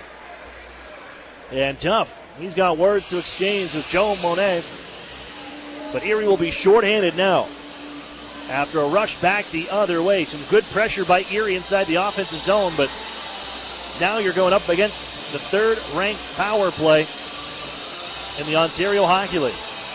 One thing about this Guelph team is when they get the puck in their defensive zone, their forwards are looking straight for offense. Tie up along the near side dot. Continue to work away. Squirts out for Samorukov at the line. He'll give to Suzuki. Cross ice feed. Left side, Ratcliffe. Fires it. What a stop. Ceci gets across. Great read from Ceci to deflect that one away. Ratcliffe once more on the left side. Leaves it at the blue line. Erie's going to intercept this one. And Brendan Selland softly will send it down to the far corner on the clear. Half a minute off the clock on the power play. And ahead comes Suzuki right wing side. Swings it into the zone now. Bumped by McDougal. Into the near side corner. There's Nate Schnarr. Riding a 100-point player as well. In front looking for Entwistle. That one knocked just away. At the line. Erie almost tried to duck away with that puck to center ice, but it stays inside their zone. Sent across for Ratcliffe. Left down the near side. And back up for Ratcliffe. Charging to the left circle. Trying to feed that one in front. Oh, it goes off the leg and in. It's 2-0 Guelph. That one bounced around. But it ends up in the back of the net. 2-0 on the power play goal. You see there a tough bounce for Erie.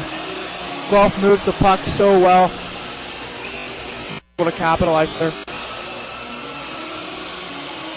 I'm not sure who's going to get it. Ratcliffe took the shot, but that changed angles a few times. Looks like Entwistle is going to get the goal. And it was chipped in front. We got the overhead look now. They went to go grab because that would have been number 50 for Mr.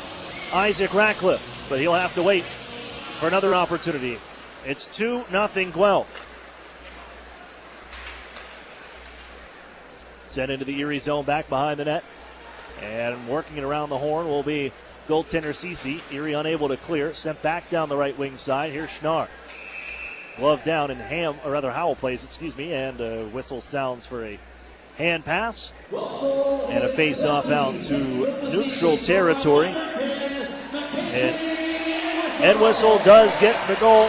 His 26th of the season. Suzuki and Ratcliffe the assists. And the power play goal. The deficit now 2. Work to make up as Erie out to center. Pass picked off.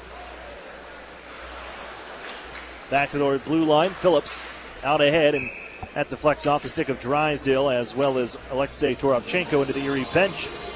And a neutral zone faceoff coming up.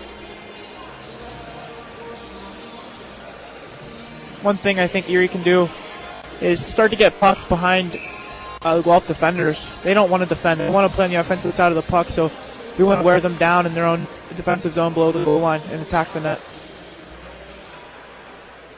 Here's Duff back in his own circle, and we talked about our last broadcast, Gritzy, on home ice against the Rangers, how much those big-time saves can help you out. Here's Erie back to the far side. We'll get that in a second, but that stop by Popovich on Garrett Podubny after that turnover, and allowed 50 seconds later they score. Here's Podubny, played on front here, sticked away by Popovich, the far side boards. Erie after it into the corner. Brendan Hoffman.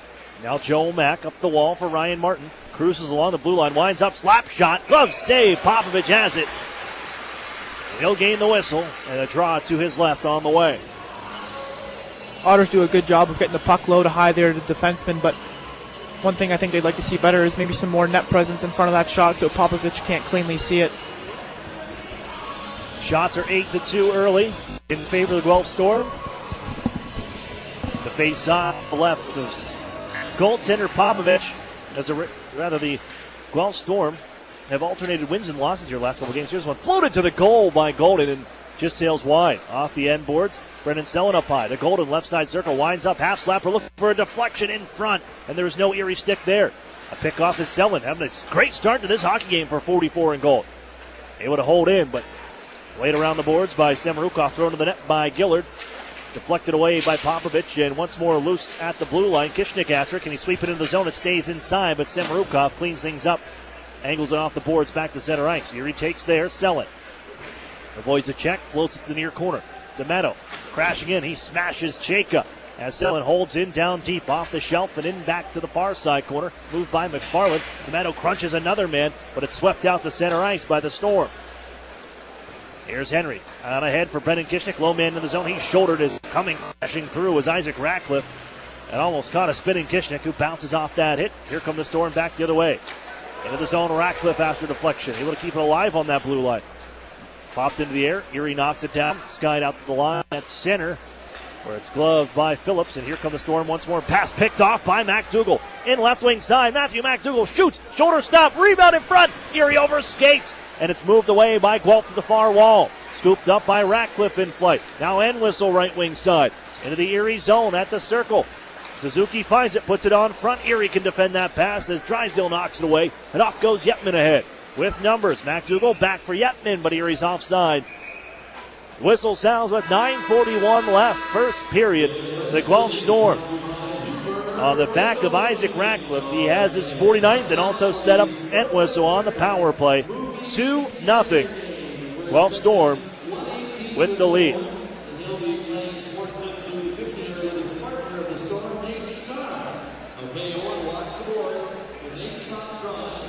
So the Otters, when you recap this first period, we'll be looking at that initial stop. First one of the night for Anthony Popovich. Turned over right in front of him at 4:16 in this first frame. And then 50 seconds later, after Popovich robs Podubny, Isaac Ratcliffe finds the back of the net for the 49th time on the year. It's been Guelph since then, 2-0. Here midway through. Otters fans will remind you that Dean's Dairy and True Moo Milk are the official milk choice of the Erie Otters. That's Dean's Dairy and True Moo Milk. Pick up a gallon today at your local grocer. Now Otters Chief Head of Security, Dave Bizzone, listening back at home. We'll see him tomorrow night. Back at the Erie Insurance Arena when the Otters host the Guelph Storm, this home-and-home series. Keeping that place on lockdown. EIA. Erie controls after the draw. Sent out ahead for Fowler. He was shouldered by Marcus Phillips, the LA Kings prospect, and dished right back to Erie ice. Another one sent out towards center. Almost picked off by Suzuki. Former Owen Sound attack as the Otters find it out at center once more. Rattle it to the near side glass. Settled by Duff. Curled ahead for Sproul. Tucked further, and here comes Peter Chayka into the zone left side. His shot is off the stick and off the mark. He replays it down to the corner once more. Peter Chayka on for Jack Duff. Slide it back in front. It ricochets off a skate back to the line, and Martin will hold in. Now Fowler gives the Duff. Left side circle. Float one to the net. Saved by Popovich. And no rebound as he gobbles that one up. That's one thing I think Erie could take advantage of is in the 4 games we've seen Anthony Popovich, he leaves some rebounds out there that you guys can cash in on. I think you are one that you know that, and you have been one that has cashed in on those opportunities over the last 2 seasons. Yeah, especially a lot of pucks at his hands, his blocker and glove. He doesn't catch them or track them very well, so sometimes they sit out in front of him. Here's Podubny on the far boards, has his stick lifted. Torovchenko will hoist this one all the way towards Erie ice. Will go for icing, not enough. As they force the issue, Liam Howe continues against Henry and smashes him towards the glass, and down goes Curtis Henry as Erie does clear to center ice. Garrett Podubny, they're playing a lot more physical game than I would have expected from this Guelph team. And you thought it'd be Erie trying to take it to a team that doesn't want to play this hockey game. They are playing a playoff style of hockey as Jake Golden puts one in towards the stands with 8:30 to go. First period, 2-0 Guelph. Yeah, Guelph definitely came out fast, but looks like Erie's starting to find their legs. They've had a couple shifts here in their defensive zone and getting a couple good looks to the net.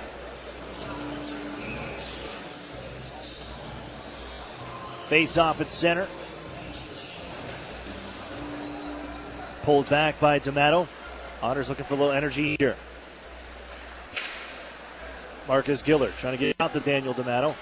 That off the mark. And back towards the Guelph side we go. And it's Daniil Jacob on for Semerukov. A couple of Russian blue liners. And then tucked into the zone by Semerukov, who appeared with the Russian team at the World Junior Championship. They give the Cheka at the point as they set off shop. Cheka drops it off for Semerukov right along the line. Floats it towards the front here. Scooped up by goaltender Cece. And he's got the handle and a stop in 7:54 left. First period, 2-0 Guelph. So Guelph is locked in. They start next week against the Rangers. Starting Friday in this building. They split their season series with the Guelph, or rather with the Kitchener Rangers, 4 games aside. As this one's played back on the face-off win, Guelph has it. And in down deep for Miso. Roshwood General spins back behind that. Down goes Ryan Martin. Blew a tire, played out in front. Poked around as Gogolev almost put it back in front for a tap-in for Roberts. But it's cut off by Erie. They charge the center and shoot it in. Rimmed down by Yetman. Erie's Daniel Singer digs on the far side wall. Poked through onto Martin at the blue line. It's going to be gathered in by Gogolev, and off he goes. Flying right wing side, but ahead of the play is Zachary Roberts trying to get a step on it. And the whistle will sound offside. 7:23 to play. You notice this Guelph Storm team likes to carry a lot of pucks blue line to blue line and make clean entries into the zone. And Erie can do a good job with their D holding the line and also the forwards tracking back to the puck. I think they should be able to shut them down.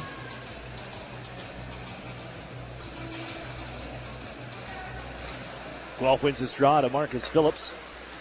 Former Owen Sound attack. One of a handful of Owen Sound attack on Suzuki trying to get around Curtis Henry. Runs right into him. The Honors take the handle. Fowler ahead to Sproul. Dumped into the zone. Gordeev. Run by Sproul to the end boards. Peter Chenka in to help out too. Fowler will find it out of the far side. Plays it right back in the corner and ends up back on the stick of Fowler. To Sproul.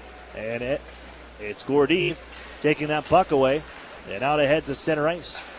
Played by Guelph. Hammered back in by Henry. And everybody resets. Storm handoff right in front, and it came to Fowler, and he whistles it wide on the shot. Well, they're giving Erie opportunities. They just cannot cash in and whistle the other way. Stick handles to the middle of the ice, right towards the slot, and it just overskated. So the Honors rattle it off the glass, but not out. Fedor Gordeev holds in. Flicks it down deep. Drysdale finds it off the end boards. Ahead for Fowler, who just missed a golden opportunity. The Erie Otters cough it up on the far side wall. Fortunately, poked out the center by Drysdale, and off goes Emmett Sproul. End of his shift, so he'll backhand it into the zone. Erie changes. Guelph doing the same with 6:15 left here in his opening frame. Ratcliffe back in. Poke check, but Liam follows up. Back down to the corner. Jake Golding can glove one down. Ahead by Joe Mack to center. And it'll be moved by Zach Terry, the young defenseman. Lost it to Hoffman. Still loose at the blue line. Erie's got a reset now. It comes across, and Hoffman gets around one man. Walks into the zone. Puts the shot towards the net. But with the stick down is Owen Lalonde to ramp it out of play with 5:53 left. First period, 2-0 Guelph Storm. The Otters looking for an answer here. Only 4 shots on goal for the Erie Otters, and they have had opportunities and have not been able to put them on goal. Saw that one there on the right side. Another turnover by Guelph, and Fowler was kind of off balance a bit, but just sent that one wide for the right dot. Lifted towards the Erie zone by Guelph after a faceoff. Twarchenko chases this one down, gives off to Howe. Look out, they played on in front. Sent just wide as Erie's able to tie up. Nate Schnarr crashing in and got just enough of his stick to send that shot wide, or else it would have been 3-0. In the Otters corner we go. Duff for Jake Golden. Off his man on the far wall. That was Hoffman. But Erie does carry to center ice as Podubny and Samorukov run into each other. Daniil Chayka moves it for Torovchenko on the right side. Samorukov now. And again, out to center ice. Torovchenko speeds to the Erie zone. Right wing around Martin. But Martin forces him onto the end boards. Followed up here by Nate Schnarr. Works on far side. 102 points on the year. Now to the point. It's Chayka. Holds, waits, fires. Traffic develops here. Save made. The rebound picked up by D'Amato. And here comes Erie to center ice. It's Brendan Selleck. Another chip and chase here. The Otters, 2 men down to the near side corner. D'Amato wrapped up by Samorukov. Crashing in is Brendan Selleck. The puck squirts loose to the near side corner along the boards now. Moved by the Storm behind their own goal is Samorukov. Up on ahead. The Otters chop one away, but they slide out the center. Otters reset. They come back in left side. Dan D'Amato, he's going to step now. Gets it back in front of the goal. Looking for Selleck, and he couldn't get a stick on it. The Storm charge ahead to center ice with it. Leave it right side for Ty Collins. He'll leave it on the drop pass. Pape walking in. His shot. That one steered away by the paddle of the Otters. Cole Ceci. And lifted out to center ice. But they reset once more. McFarland. He'll bring it in from center. Gives right. Storm trying to leave it at the circle. Collins, he'll sweep at it. Chad Yetman blocks that shot. They dig from the near side. 4:02 to go in Erie territory. Drysdale watching. He pushes it behind his own goal. Henry will find it at the far side corner. Otters trail 2-0. Another turnover in the zone. Here's Collins. Hands off along the near side. The Otters watch. Played corner. Finally poked away by Drysdale, and off they go. Yetman to McDougal. Into the zone. Got a drop, though. Finds Singer onto the slot. Save made a rebound. Yetman! And he puts it off the side of the cage as they had Popovich down and out. Ty Collins back the other way. And he'll cross corner shoot in. Slowed by Ceci. And the Otters, another great opportunity. They have not been able to find the finish here so far in this first period. 3:20 to go. 2-0 Guelph Storm. Milan holds from the right side. Gives to Camiso, where it's ramped off his blade into the zone. Chased down by Zachary Roberts in front of Jake Golden along the near corner. Camiso back behind the net. Watched by Peter Chayka. Slung out in front, and it's just wide of everybody as Emmett Sproul will pick it up from the boards. Gives back towards his blue liners in front of the net. Settled by Curtis Henry. He'll march in front of his goaltender. Bring it out near side on the left wing and just delivered out to center ice where it's shot by Lalonde back to center. Erie resets. Golden. Henry along the left side. Played ahead. Stick lifted on Peter Chayka. So no icing on this play as Lalonde bumped in the near side corner. Sproul trying to beat this one loose. Swats it back down low. In front for Fowler now. Trying to drag to the middle. His backhander. It's blocked. And off go the Storm to the center ice. Ratcliffe, right side, Camiso. Looking for the late man. White down Main Street. On in front. Ratcliffe denied on the play by a sprawling Ceci. And Erie picks this one up.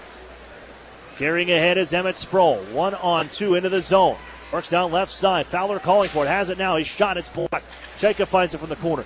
Played to Duff at the point, but not enough on it. And Suzuki fresh on. Works out the other way. Gives left side. Ratcliffe. Drop past Suzuki. Man in front and Samorukov. They go to Ratcliffe. Walks out in front. Trying to get a backhander. Turns. Fires. Save made. The rebound. Flipped up to the line. And out of the zone. That'll force Guelph to reset as they tag up. Fresh unit on for Erie. Mackenzie Entwistle. Back in right side. Drop pass to Suzuki. Back to Entwistle. Give and go on the right side. Toss back behind the Erie goal. Ends up on the far boards. Poked to Samorukov. Point. Floats one towards the goal. Save made. Rebound. Knocked out of midair by Ratcliffe. Wide of the goal. Erie playing with fire right now. This unit working it around the Otters' end. Suzuki again.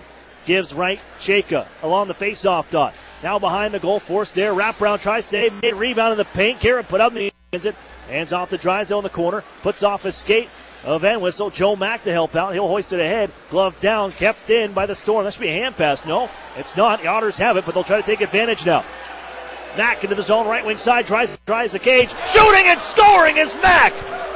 Joe Mack from the right side circle dot. Lifts it over the glove hand of Popovich. And with 1:04 left, Erie cuts the lead in half. It's 2-1. Otters hemmed in their own zone there, having a hard time getting the puck out, but very opportunistic there. They eventually get it out, and Joe Mack loves shooting short side there, and he's got a great shot, and he gets it past Popovich. Oh, good thing they didn't call what I thought was a hand pass, because that was, to me, from upstairs, it looked pretty clear-cut that Semrukov glided that puck down at the line, and then next touched by Entwistle. Whistle doesn't blow, and the Otters, they get a call, I believe so. I'm going to roll with it. That's what I saw from my vision. They're looking to get it right back, though, Guelph. 2-1 hockey game. Joe Mack gets the Otters on the board with his 11th of the year. Play to the point, and with the puck slap shot, Phillips off the net. And settles there for Erie to play ahead. Left wing side. Golden up ahead for Singer, followed by Yetman. He dekes around one man, right wing side. Poked off the stick with half a minute to go. The Otters trying to get body position loose is McDougall. And he works it down to the far side corner. Poke check as Erie pinches in. Jake Golden can keep it alive.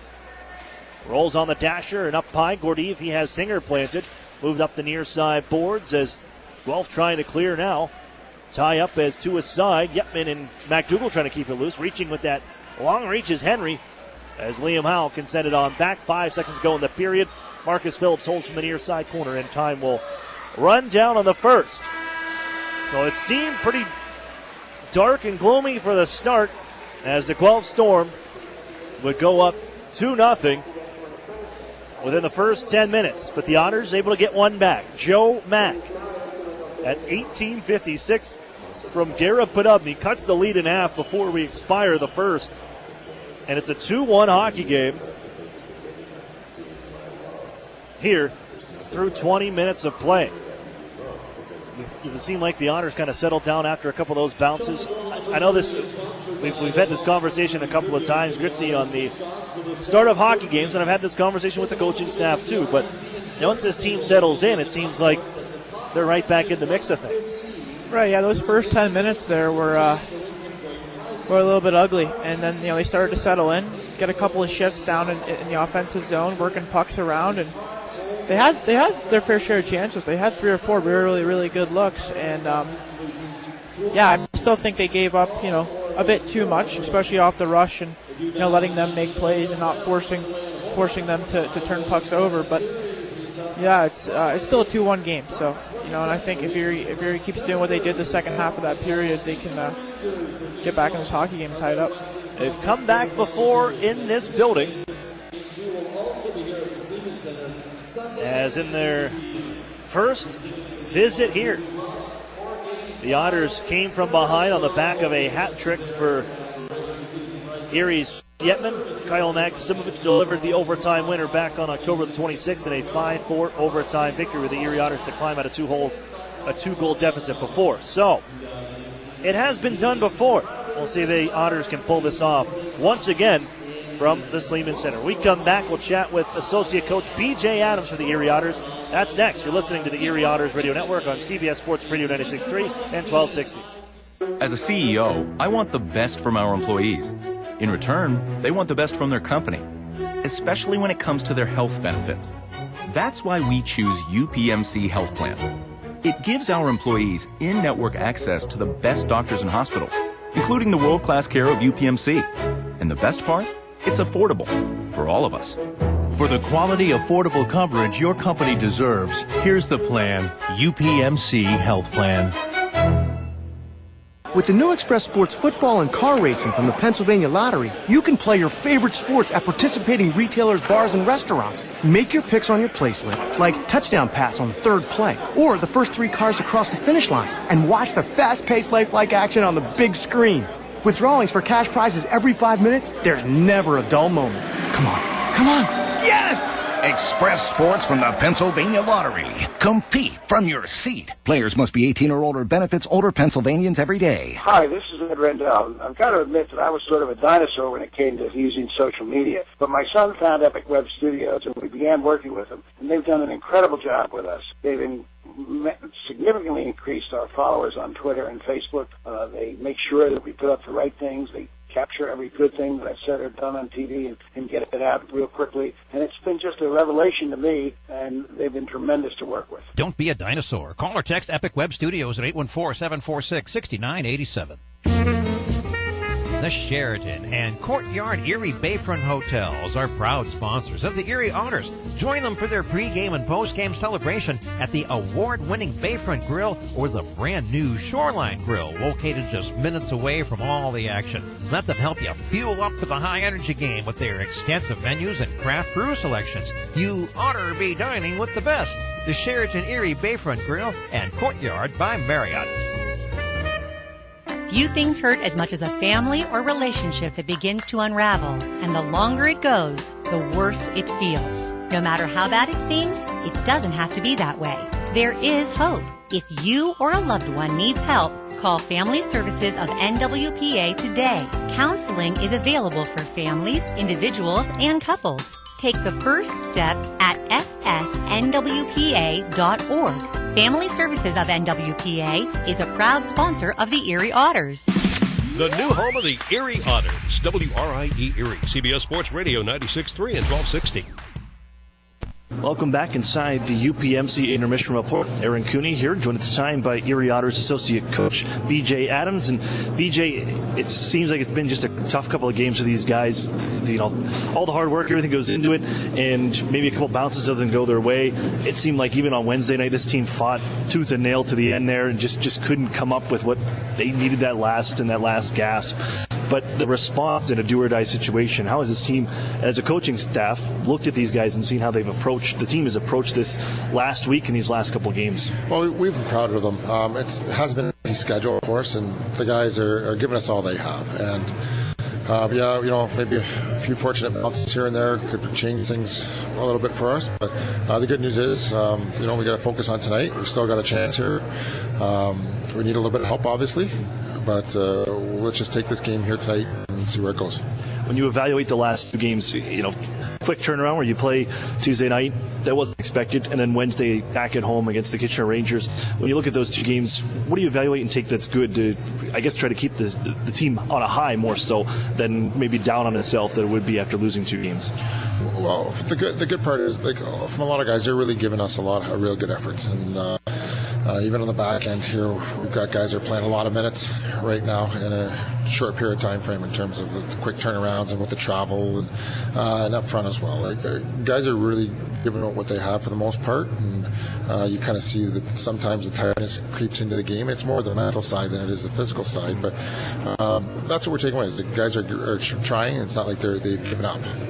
I want to ask you about the physical side, because that's one thing that I've kind of noticed. Obviously, you're getting to the final couple months of the season, and you're kind of locked into what looks like playoff hockey as is right now, with teams battling for positioning in the standings and also trying to get in and solidify a postseason spot. But for the Otters, I think I see more physicality from guys like Jack Duff, and Curtis Henry, and the like on the back end, more so than anything. Have they really embraced this kind of period, knowing that what it takes to get into the postseason, getting a little bit of a taste of it here in the final couple months of the year? Well, I think so, and for those guys to be effective, they need to be physical, and that's part of their makeup of their game.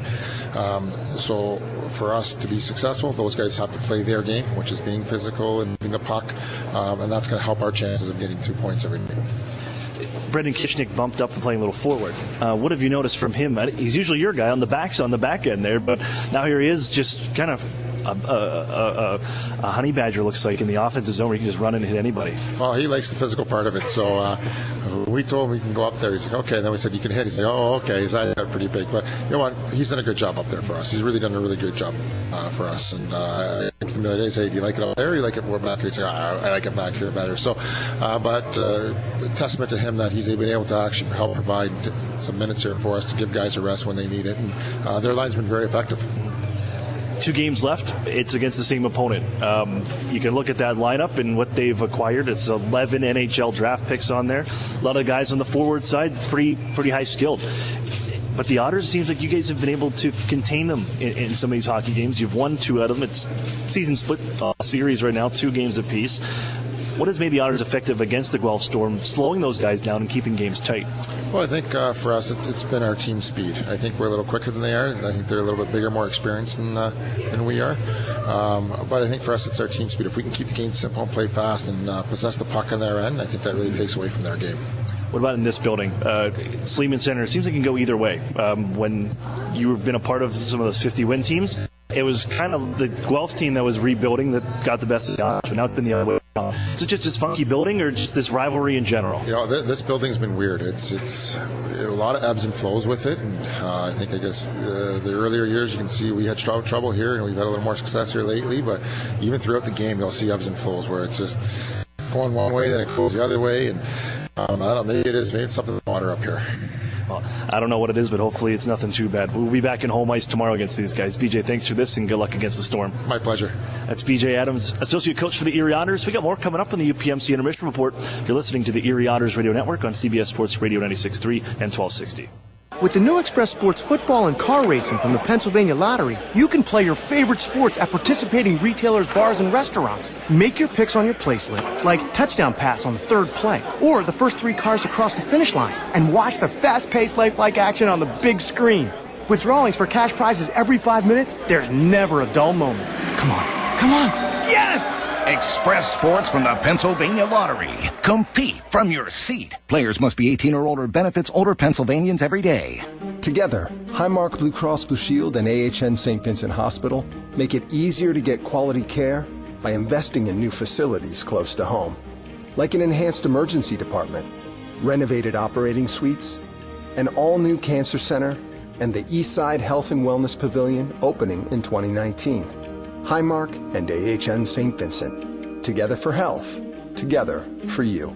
Visit togetherforerie.com to learn more.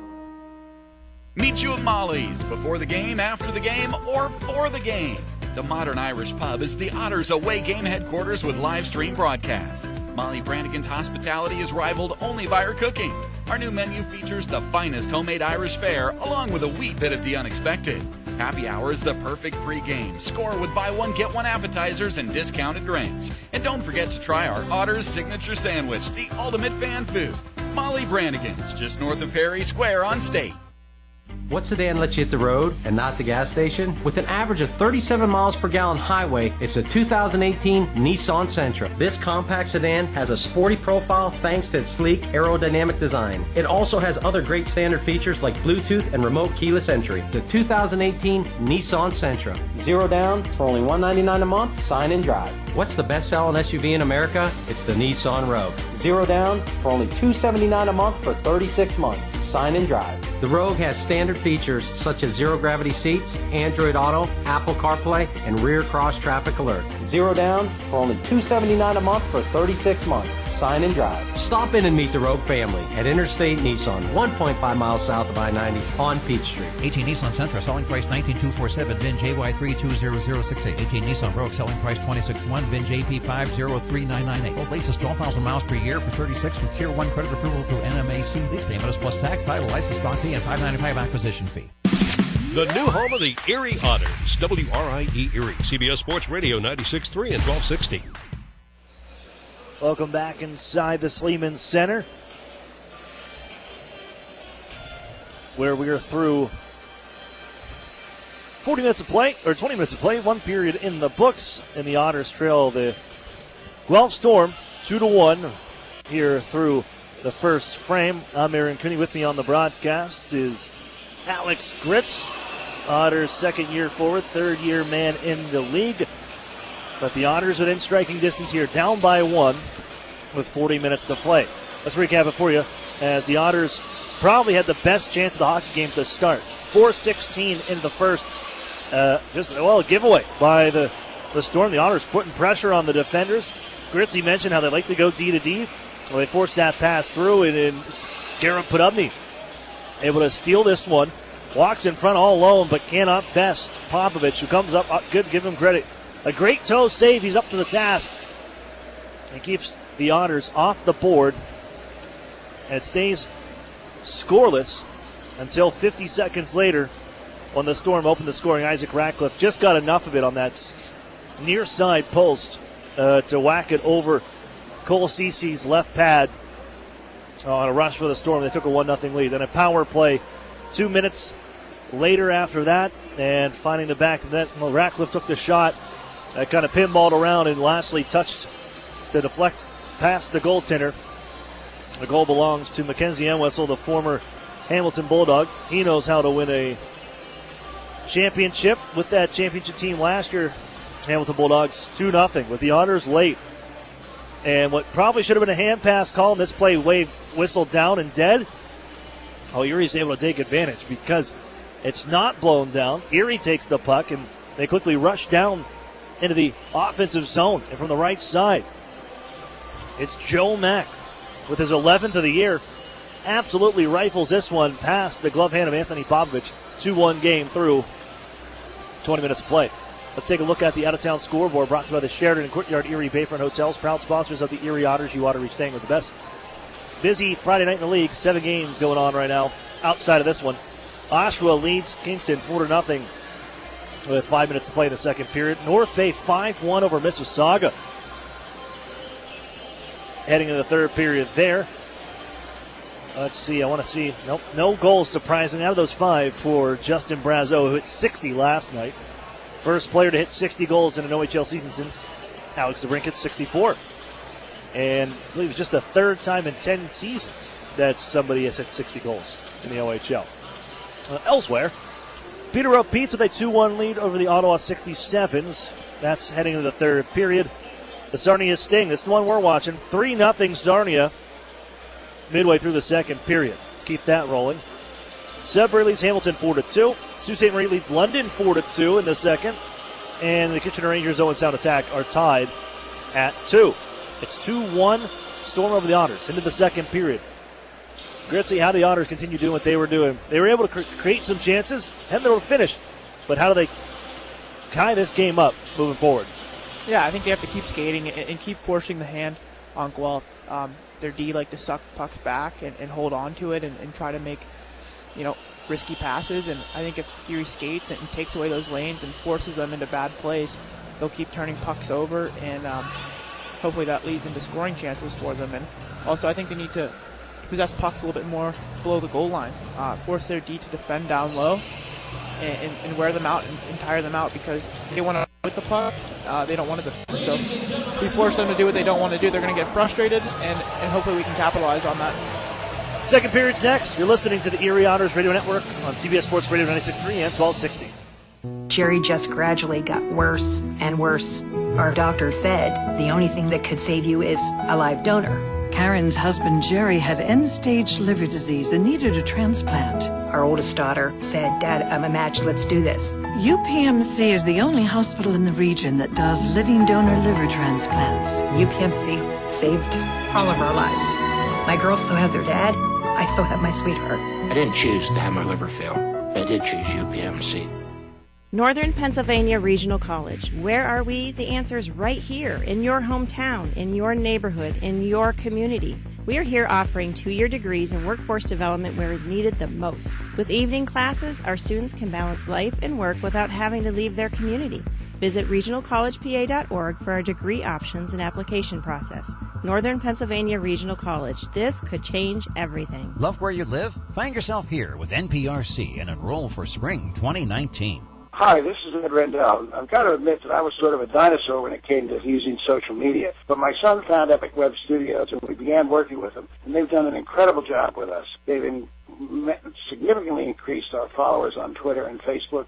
They make sure that we put up the right things. They capture every good thing that I've said or done on TV and get it out real quickly. And it's been just a revelation to me, and they've been tremendous to work with. Don't be a dinosaur. Call or text Epic Web Studios at 814-746-6987. An Erie landmark since 1953, Nunzi's Place serves generous portions of great food at reasonable prices.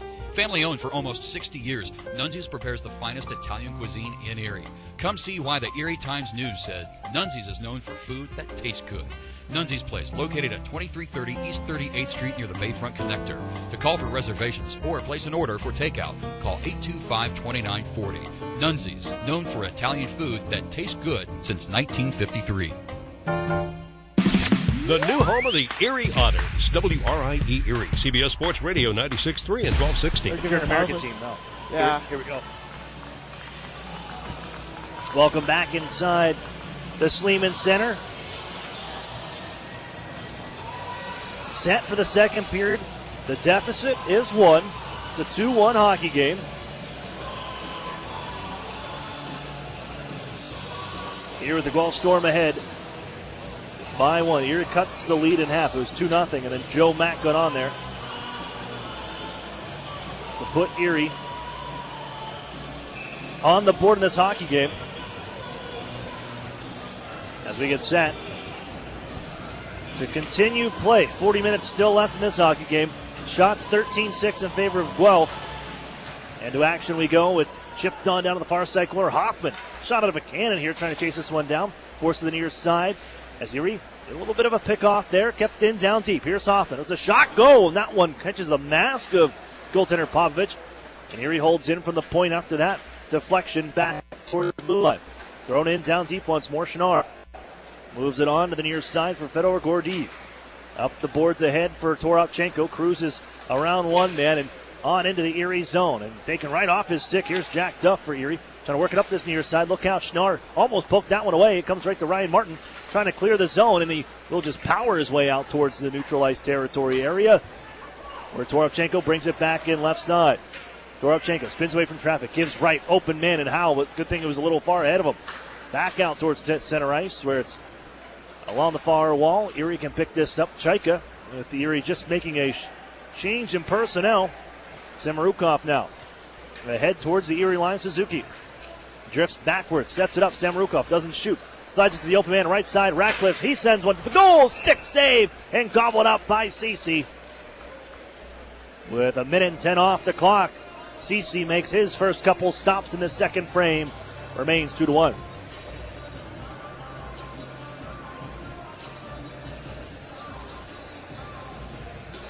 Face-off will be to Cole Cece's left. Final year in the Ontario Hockey League. The only overager on this Otters squad.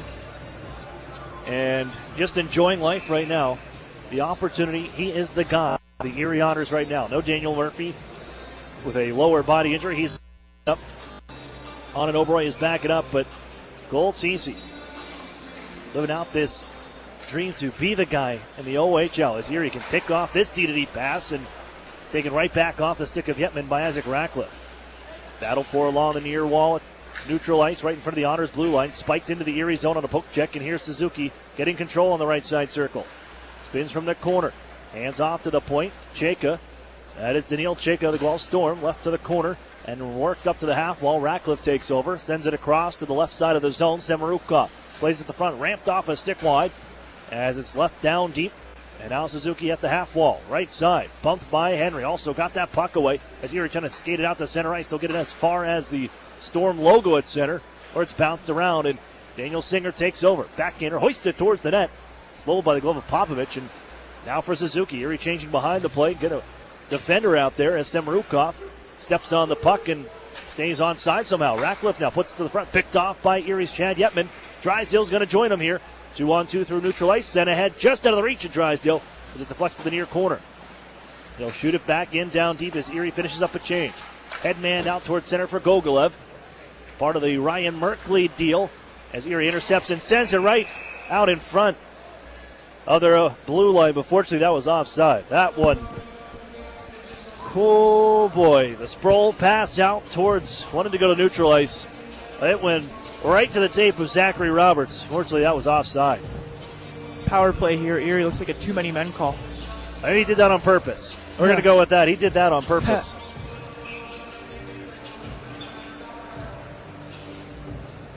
I was going to say, I don't think that one was offside. It looked like he gave it to Roberts clean in. But you'll take that. Maybe Emmett Sproul was further ahead than everybody on the ice as he forces that play. And Erie gets a power play opportunity here tonight. Only one power play on Wednesday. That came in the final 3 minutes of the hockey game. Erie with the second least power play opportunities on the season. And they come right side. Chaika, they'll set things up. Play to the front, and that one's picked off. You've got to be careful. They have 8 shorthanded goals for on this group. And some bodies that know how to score shorthanded goals, mainly Nick Suzuki. He did a lot of that with Owen Sound. As Erie rattles it back into the zone near side. Yetman furthers it down deep. Lalonde takes there, and it's skied back to Erie ice. And Erie will go fish. It's settled by Cece behind the goal. Fresh penalty killers on for Guelph. Brought ahead by Jamie Drysdale. Works around one. He'll just carry it in himself right side. Gets it right back from Yetman. Sends it around the boards. The Fowler on the far side corner. He's tied up there. Podubny in. He'll grab the handle, and Erie looks to finally set up shop here for your Yetman. Back to Podubny. Center point. They'll skip it right side. Chaika. Along the goal line, Fowler from the right side. In front for Yetman. Kick to Chaika. Sent cross ice. Podubny holds. Doesn't shoot. Stands on the play. Now gets it to the front here. Erie whacked it away, and it's off a skate of Liam Howe and deflects to center ice. Now Howe against Drysdale. Fortunately, Guelph is offside on that play. Brought in offside by Liam Howe, and he had Nate Schnarr. Would have been a clear-cut breakaway. 38 seconds left on the power play. And if you want to look at power play opportunities, here again, like we said, 215 coming into the night. Right down at the bottom. Last year, they were the second least in power play opportunities, 216. And if you go back even over the last, those 4 years when Erie put together 50-win seasons, the sixth least in 15-16, fourth least power play opportunities in the 14-15 conference, or rather the championship year where they fell to the Oshawa Generals. And then in 2013-2014, again, the sixth least power play opportunities. Erie, despite all the talent they've had, they do not generate power play chances. Erie does have a little time left, 10 seconds left. They set up Golden, slap shot, and that one sticked away by Popovich to the far side. Sproul digging. Daniel Singer finds it. Plays it to Golden at the blue line. Now Duff with a one-timer, and his stick breaks in two on the slapper. They make the stop. Erie sends it to the circles for Sproul. Holds, sets it up to the point. Golden with it. Power plays over. Now MacDougall works around the right side circle. Trying to bring it down deep once more to the corner. Shoved there by Roberts. Erie tucks it down low. Down the ice, put out in front here. Sproul trying to jam it in. And he's forced off the ice. The whistle sounds as a penalty on the way. A cross-checking call as Daniel Singer was buried along the goal line on that pass from MacDougall. And Erie's going right back to the power play. 0 for 1. And Owen Lalonde comes over to sit on the cross-checking call.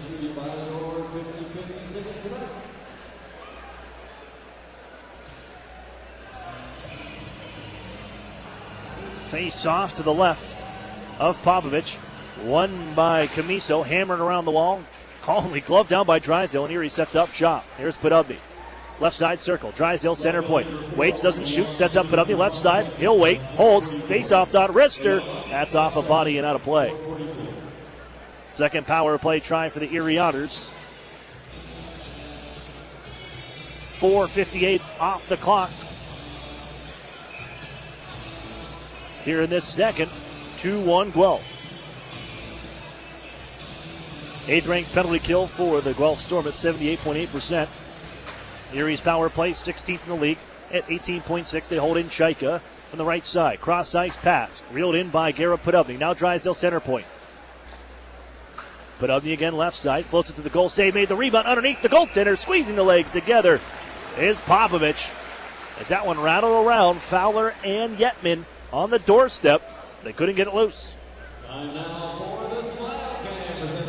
Erie does a great job of taking away clearing opportunities from Guelph there. Guelph had some chances to clear, but when the Otters are skating and forcing them to make bad plays, that's how they can keep the puck in the zone and get control of it. Fowler on the draw, now waved out. So Yetman will take it against the right-hander, Mackenzie Entwistle, who has the go-ahead goal right now. A power play goal for himself to make it 2-1. This draw won by the Storm, rattled around the glass and on down on the carom. Cece has to play it. He'll give to Jamie Drysdale, wheels behind his own net. Drysdale, pass for Chaika, right side, 72 in goal, across the line to Yetman. He's got 4 goals against the Storm this season. The only Erie Otter with multiple goals against Guelph. Erie has 9 different goal scorers. Here's Chaika, one-timer, save made, rebound in front. Erie guides it right back to Chaika and resets with a minute on the power play. Drysdale, left side, Garrett Podubny shoots one to the goal, save made, rebound. It's poked just wide and grabbed near side at the corner. Chaika again, poke check, spins away, hands to Jamie Drysdale, left side, Garrett Podubny. Enters in, try to feed across, it's off the skate of Entwistle. Loose puck far side. They knock down Podubny. Erie able to send it to the corner now as Samrukov finds it, floated up the boards and out to center ice. Both teams making changes. Drysdale, head man this one, and in the zone comes Fowler. His shot just skips wide. They've got a piece of that grazed off of the goaltender. 1, 2, 3. I was wondering, they got too many men on the ice, right? 1, 2, 3, 4, 5, 6. Erie's played with 6 there. I was wondering with that change, I took a look up and it looked like there were a lot of gold jersey hits out there, and somehow they still brought that puck in and got an opportunity, but that'll do it on that power play. A little miscommunication from the bench there, but first part of that power play, I thought Erie did a lot better than their first power play. They generated a lot of good scoring chances and hopefully got some momentum back on their side. Daniel Singer will serve this one. On that miscommunication, 4-on-4 for 25 seconds, and then a power play for a minute 35 for the Guelph Storm. They're 1-for-1 already. As Erie sets up, they got a PK unit on. Henry and Martin.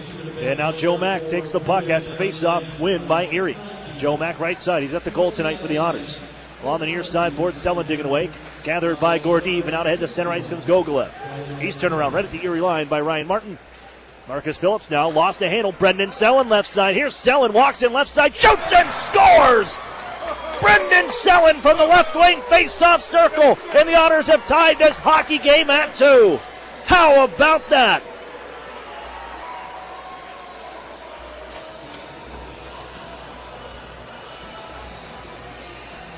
On the power play, Erie couldn't connect, but Brendan Selin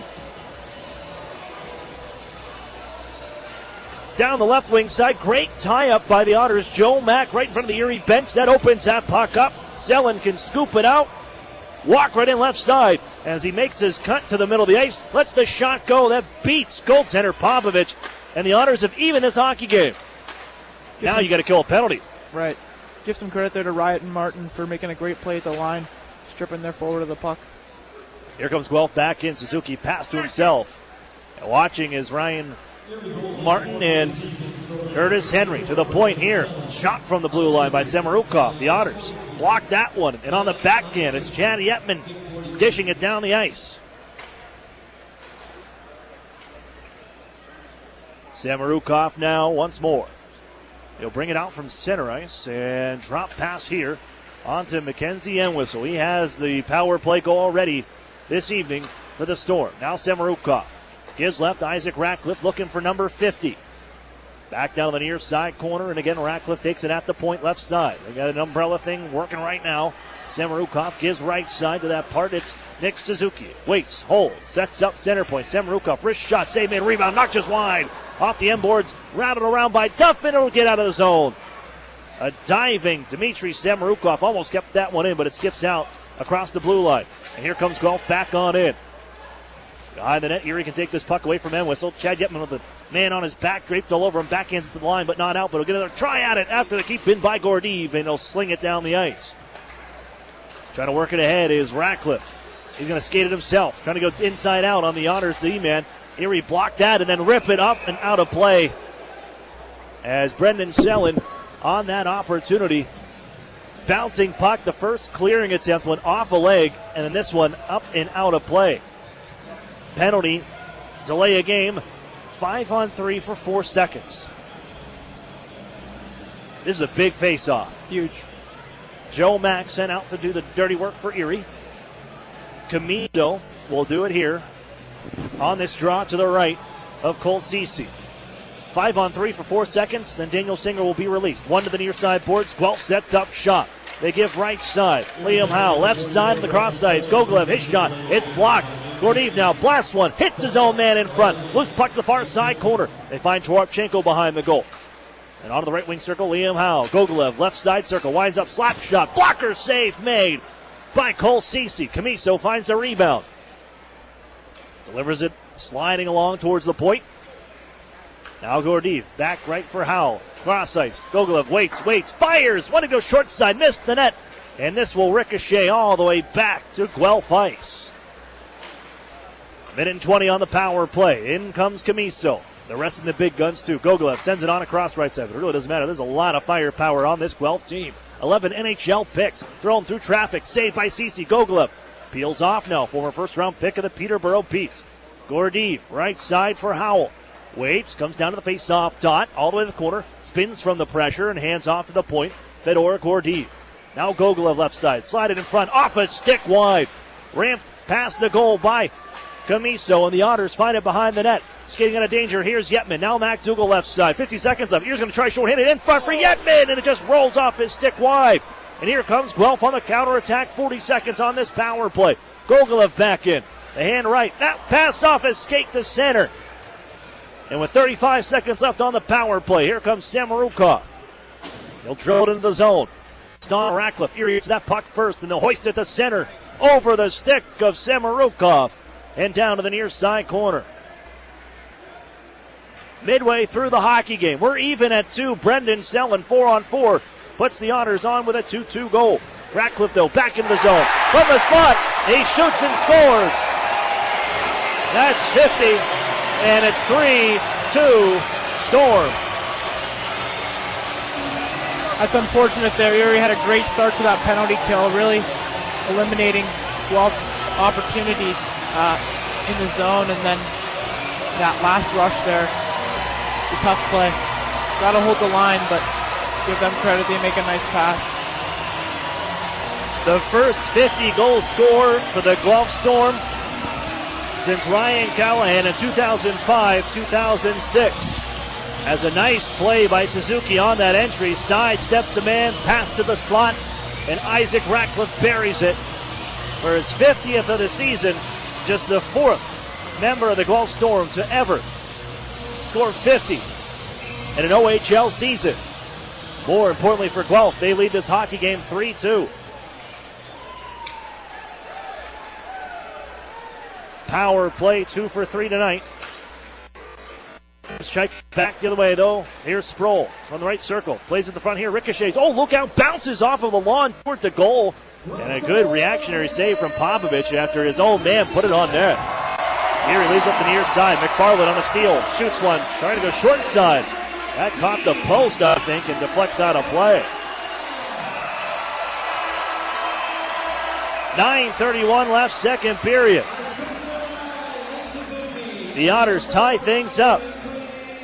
But on a power play once again, the Guelph Storm, Isaac Ratcliffe, his 50th of the season. The Storm go back ahead by 1. It's 3-2.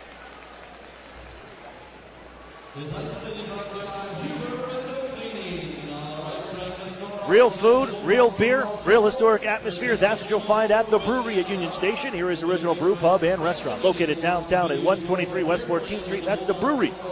Proud sponsor of the Erie Otters.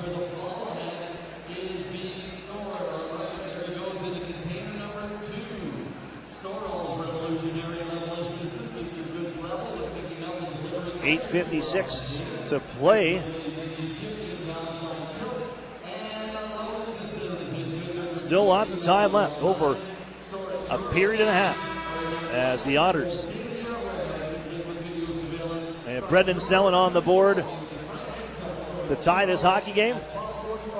And unfortunately for number 44, he ends up being the man in the box when the power play goal is scored with just 11 seconds left on that man advantage. 3-2 game here. The Storm back ahead by 1.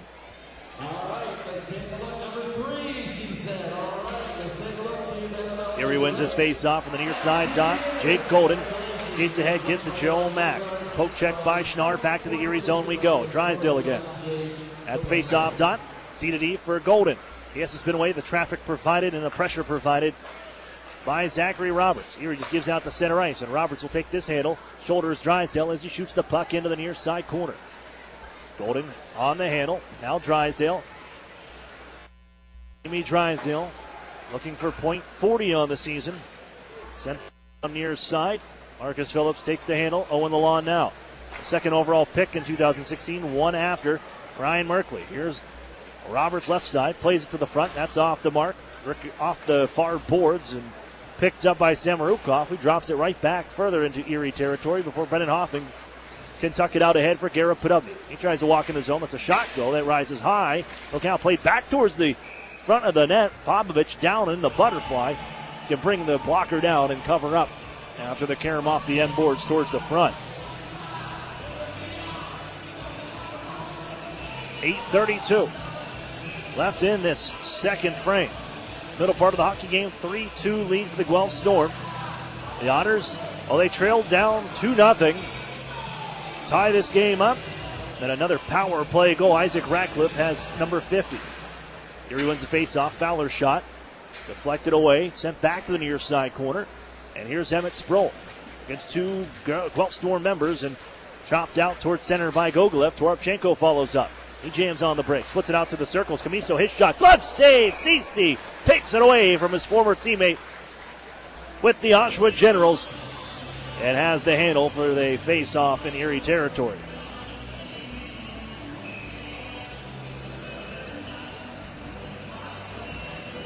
Chaika to take the draw for Erie. Where it's pulled back to Daniil Chaika, then off for a one-time shot. Semrukov sends it wide. That one bounces off the end boards right to Cole Cece. Right in front of him, he'll smother it one more time. Draw will be to his left.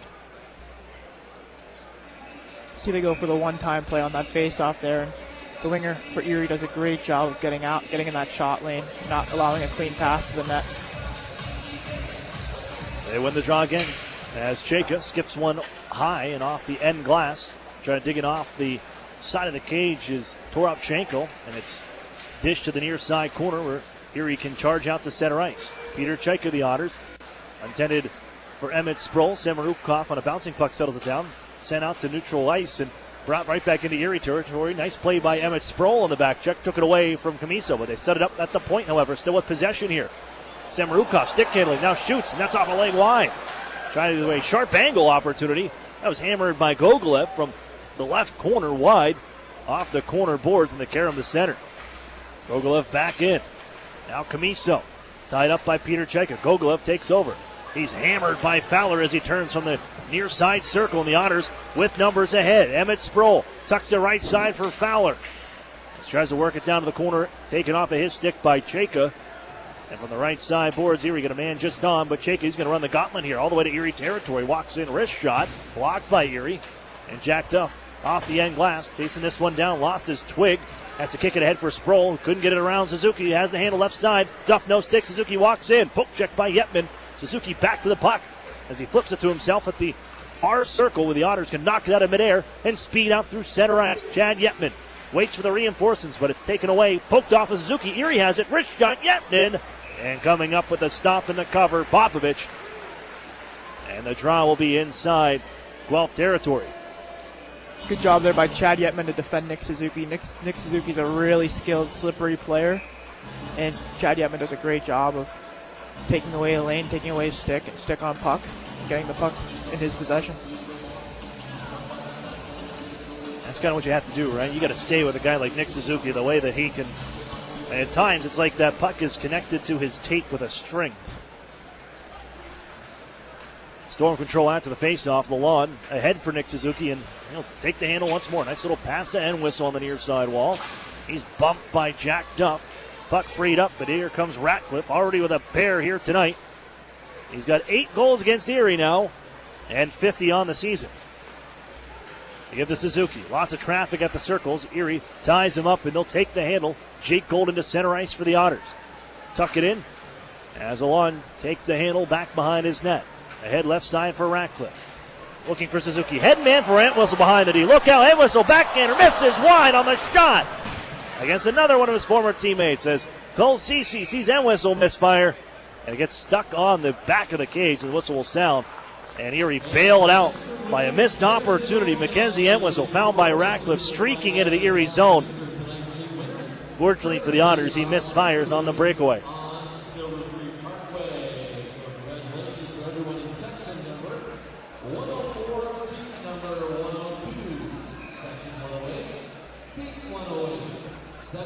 Face off, right side of Cece, tucked to the blue line, Fedor Gordeev for his D partner Marcus Phillips. Talk about a shutdown defense pairing there. Gordeev, massive at 6'7", 224. And somebody in Marcus Phillips you will not want to go to a corner against. Erie plays it out to center ice. There's Phillips on the handle from his blue line to his defensive partner and right back to Phillips. Then the tuck in by Ty Collins. Cece leads it to the circle. Oh, look out. Empty net here as they try to play it out to the point. Erie got a stick on that play and brought in back offside. Fortunately for Erie, as another giveaway. Man, there are some times with that puck that Here he is scaring me with those no-look, just kind of, I know they want to get the puck moving north, but man, some of this blind passing, fortunately hasn't caught them and costed them, but that was another one. A play to the corner that almost resulted in a puck in the back of the net. Face-off from neutral ice. Here's Ryan Martin. That's a face-off win for the Otters. Chopped off his stick by Roberts. Long-range try here from Hoffman. Dropped right on goal, and Popovich steers it aside. Center red here. Bumped by Martin up the wall. Taken off the stick of Hoffman by Schnarr, and Roberts will chase it down against Jake Golden. Schnarr back behind that. He's shouldered by Mack, and the puck battled for along the boards. Schnarr finds it. Now for Roberts on the cycle. Back down to the corner. Following up once more, Liam Howe. Holds from the slot. Look and go. Back door. Oh! Rolls off the stick of Roberts. Sends it out in front, and Erie can intercept. Almost another tap-in play on that setup. Hoffman rambles back the other way. His shot. Save and holding is Popovich. With Garrett Podubny driving the cage. 4:34 remains, second period. 1-goal game here from Guelph. 3-2, the Storm ahead. One thing Erie has to do is make sure they're shooting a lot of pucks from this goalie. Both of their goals have been off shots just outside the dots coming into the zone. So he's definitely beatable from long ranges, so we really have to test. And I've seen the Otters over the course of playing against Popovich. You guys really like testing that glove hand side. Erie wins this draw back to Kurt Henry. He just shuffles it back down to the near side circle. It's picked off by Gogolev and rammed right back to the Erie zone. Henry will take that puck and drop it off for Jack Duff. 4:20 to play as Erie headmans this one to Sproul off his backhand, and the Storm take the handle. Right back, volley to the Erie line. Here's Henry. Left side through neutral ice. Jack Duff chops it ahead. Off the tape of Chaika into the near side corner. The lawn will settle it down as the Otters come crashing on him. Puck squirts out in front, but it's all Storm. As Erie steps up on him, and it's going to create a 2-on-1. Look out, Toropchenko looking to pass across for Camiso. In his skates, left out in front, open net, and the Otters will pick this one up. Boy, they're dancing with fire here tonight. They'll find Henry back in the zone. Walks in, wrist shot wide, sent back to the goal, off the post. As the Otters, Emmett Sproul sends it off the cage. It deflects back the other way. We're trading chances. Camiso back the other way. Now for Terry. His shot as he's knocked down. Sails wide. Camiso trying to give out to the blue line. That's picked off by Yetman. He takes off with his billet brother and Emmett Sproul. Yetman stick handling. Poke check by Gordeev. Now it's time for the Storm, and it's Suzuki. Drop past the left circle. Entwistle walks in, cuts to the middle. Trying to get a shot away. Tied up by McDougall. Penalty on the way as the Otters touch it up, and McDougall will go for hooking.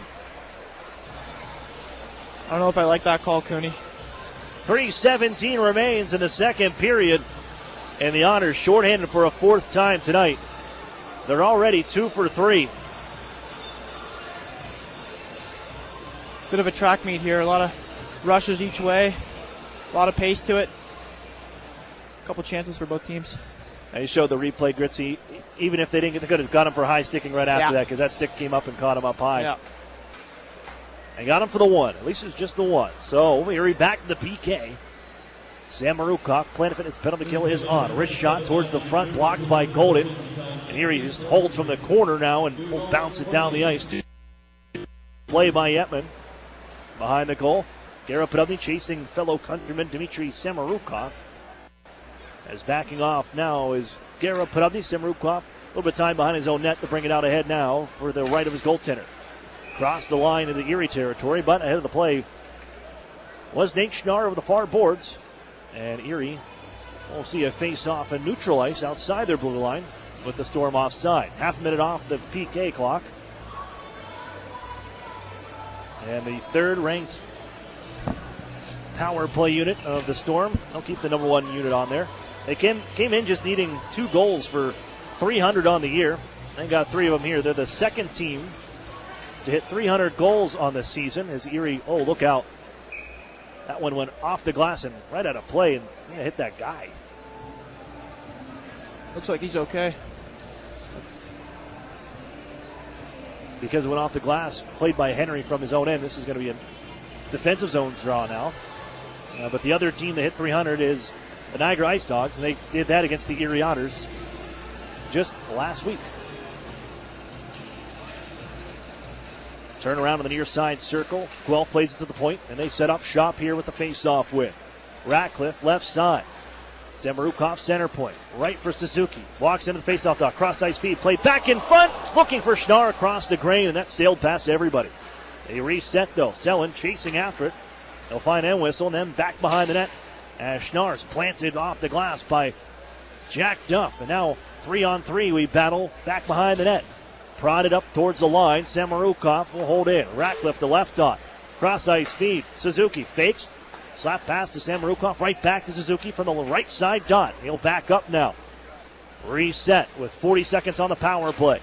Samarukov at the line. Cruises towards me. Gives left. It's Ratcliffe trying to float it on in front. Rolling puck at the paint. Erie's tied up. They'll find the puck. Penalty on the way. This will go to Guelph as Erie clears. And the whistle will sound on the touch up by Popovich. A hooking call as Brendan Selin could not get his stick on that one. He had the can opener wedged in his midsection, and Nate Schnarr is the guilty party. So it's going to be 4-on-4 for 28 seconds and 1 minute and 32 seconds of power play time for the Otters. They scored when it was 4-on-4 last time. Brendan Selin tied this game at 2 4-on-4. But there's 1 minute 45 left in the second period. This power play would carry over a short time with it into the third if Erie is unable to capitalize. But first, we skate 4-on-4. Golden at face-off win for Erie.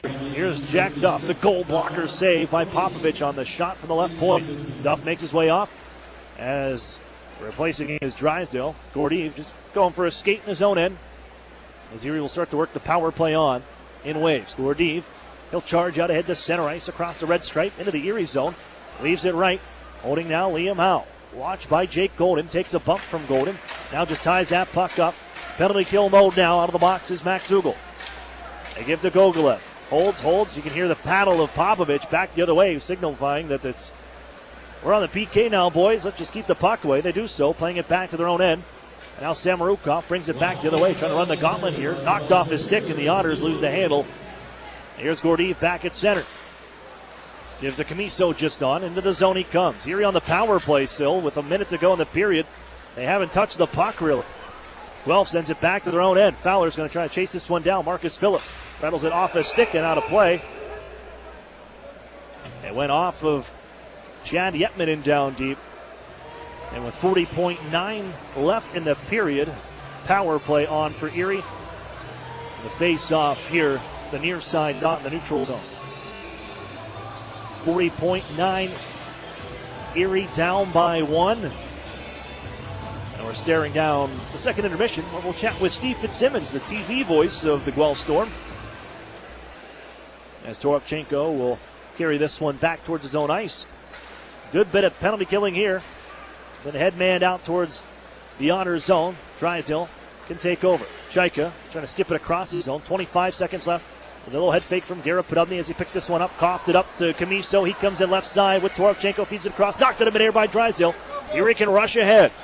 Chaika right side. 15 seconds left in the period as Erie tucks it in down to the near side corner. Lalonde chop it back up the near wall. 10 seconds left. Erie has it center point. Garrett Podubny waits. 5 seconds left. Shoots off a leg wide. 3 seconds left. Erie got to get a shot away. 1 second. Drysdale takes a look. The shot won't get there in time as it bounces down towards the end boards wide. And time expires on the second. Shots 19-14 through 2. The score 3-2 Guelph through 2. And the Otters will have 20 minutes to make up a goal. Gritzy, if you limit just a couple of mistakes, it's a different hockey game, but you got a fantastic penalty kill on that last opportunity for the Guelph Storm. You get a little time of your own to work with, but I mean, to sit within 1 going into the third, this is where the Otters make their money, it seems like. A chance to strike with 20 minutes left in this hockey game. And the Otters, the cardiac kids, if you will, trying to tie this one back up. I know it's a 6th game here in 9 days. You got another one tomorrow. You got to think everything you have left is going to be left on that ice here tonight. Absolutely, yeah. Everybody should be leaving it all out there. Every last bit of energy they got, and I expect it from this group. We'll leave you with this before we head to the break, as we'll take a peek over in Sarnia. 3-1 Sting over the Windsor Spitfires with 13:08 left, third period. We'll take a break, and when we come back, we'll chat with Steve Fitzsimmons, voice of the Guelph Storm on Rogers TV. That's next when we return. You're listening to the Erie Otters Radio Network on CBS Sports Radio 96.3 and 1260. Whether you're an empty nester or a new retiree, when it comes to protecting your health, you want a sure thing you can count on. And that's Highmark Blue Cross Blue Shield. Nationally recognized by J.D. Power for outstanding member satisfaction with Medicare Advantage plans. When you need great customer service, count on Blue. Whoever you are and wherever you're headed, when you need us most, count on Blue. Highmark Blue Cross Blue Shield. This award is neither endorsed nor given by Medicare. For award information, visit jdpower.com/awards. When you have a great name you can trust, you know where you can get a great used car with guaranteed credit approval. Erie Auto Credit, the home of guaranteed credit approval 100% of the time. Stop in today or go to erieautocredit.com. The Sheraton and Courtyard Erie Bayfront Hotels are proud sponsors of the Erie Otters. Join them for their pregame and postgame celebration at the award-winning Bayfront Grill or the brand-new Shoreline Grill, located just minutes away from all the action. Let them help you fuel up for the high-energy game with their extensive menus and craft brew selections. You ought to be dining with the best. The Sheraton Erie Bayfront Grill and Courtyard by Marriott. Sadly, crime can strike anyone at any time. The good news is the Crime Victim Center of Erie County has been here for 45 years helping all victims of crime, be it rape, theft, assault, vandalism, burglary, or abuse. Report any crime to the police within 72 hours to secure your rights to victims' compensation and restitution. Call the Crime Victim Center of Erie County at 454-9414. They'll assist you in filing a claim, and if you need counseling, contact them 24 hours a day, 7 days a week. You're not alone. The Crime Victim Center of Erie County can help. Paid for with Pennsylvania taxpayer dollars. When you need a loan and you don't know where to get it, you gotta call Erie Auto Credit, Erie Auto Credit, and ErieAutoCredit.com. With the new Express Sports football and car racing from the Pennsylvania Lottery, you can play your favorite sports at participating retailers, bars, and restaurants. Make your picks on your placelet, like touchdown pass on the third play, or the first 3 cars to cross the finish line, and watch the fast-paced lifelike action on the big screen. With drawings for cash prizes every 5 minutes, there's never a dull moment. Come on, come on, yes! Express Sports from the Pennsylvania Lottery. Compete from your seat. Players must be 18 or older. Benefits older Pennsylvanians every day. The new home of the Erie Otters. WRIE Erie. CBS Sports Radio 96.3 and 1260.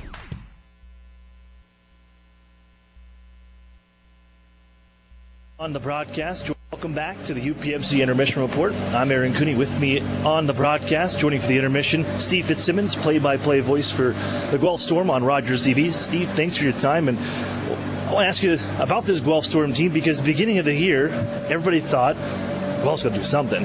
These guys, you're the core group, 19, 20 years old. This is kind of the time they go for it. And one of the first pieces on the way out is Ryan Merkley, who's kind of took everybody by surprise. But they built quite a roster. Is it enough to get everything done to what they want to accomplish in this season and another run at a championship? It's the question du jour, I would say. I think the one area that maybe needed addressing that, they're going to have to hope for good things is in goal. Really Anthony Popovich has been inconsistent at best. When you have an under 900 save percentage, you don't tend to see a lot of championship teams with that. But the interesting thing is Nico Dawes has really been playing well lately. He had a big win on Wednesday night against the London Knights here on home ice. And, he's rounding into form where that might be more of a competition than we initially anticipated. But, up front, obviously, they loaded up at the trade deadline. And, they got the Suzukis and the N-Whistles, but even Zach Roberts is really, really playing well for the Guelph Storm on a depth line that was more or less a throw-in in that trade. So a little bit of a bonus there. And on the back end, Sean Dursey's hurt right now. Hopefully he'll be back here for the playoffs. And Sam Arukov has been absolutely nothing short of sensational since the coming back from the World Juniors with Team Russia. And he's probably going to play on the Edmonton Oilers blue line next year. He's been that good. The next question I have for you, going with that, we've looked at the names, 11 NHL draft picks on this team and that have been kind of assembled together, but have they had enough time to play together and find that kind of group mentality, that consistency in a team feel? Everybody's kind of been in and out of the lineup, just the way injuries have gone. There has really been just a string of bad luck for this group in the second half and in the calendar year of 2019. Is there enough for them to get together and be able to turn things on for a championship run? Well, I hope so. They had 7 wins in a row despite being crippled by injuries with 4 or 5 regular players, a number of NHL drafted players and high-end players out of the lineup, and it remains to be seen whether they're actually going to have a complete lineup the way they'd sort of drawn it up with all of the players that they acquired and or had on this roster. We may not actually see that this year potentially, but you know what, they made a good stab at acquiring lots of depth players at the deadline. Fortunately they did that because it's come in handy, so I think it remains to be seen. They certainly have handled the London Knights extremely well, and of course they're number 1 team in the Western Conference, so I think that bodes well. They seem to struggle a little bit mentally with some of the teams that are beneath them in the standings. They're going to have to really buckle down and focus on that. The names we've talked about, but there are 2 that kind of stand out that are homegrown with Isaac Ratcliffe and Liam Howell, and Nate Schnarr. But those guys, they've kind of seemed to be here for the last 4 years. They've produced every single year. What has made them so good and so successful that Guelph has been able to lean on them over the last couple of seasons, and also here coming into this playoff run? Well, with Nate Schnarr, I mean, it's consistency, but also being healthy. He only played half the season last year. He had sub 40 points, and he's really just filled out, been healthy, and I think a renewed sense of confidence in his abilities, and being played with the right people as well. And when you have Isaac Ratcliffe on your line, he's certainly a guy that can score a lot of goals, as we've seen this year. He's fighting for 50 goals. And he's a power forward with a capital P. There's no question about it. With him, I mean, you see, especially since Nick Suzuki has joined our lineup, they were childhood friends. They lived on the same street in London, Ontario, and played, hockey all the way up to minor midget together on the same line. And I mean, that chemistry, you can just see it emerge, a la sort of DeBrincat and Strome type of thing for Erie fans. But I mean, he's really turned it up a notch. He's now second all-time in goals by a Guelph Storm player, behind only Ryan Callahan, pretty good player in his own right. But it's just, I think, experience and confidence and being put in the right positions to succeed. The coaching staffs have done a real good job with giving those guys a really good chance to succeed this year, and they have.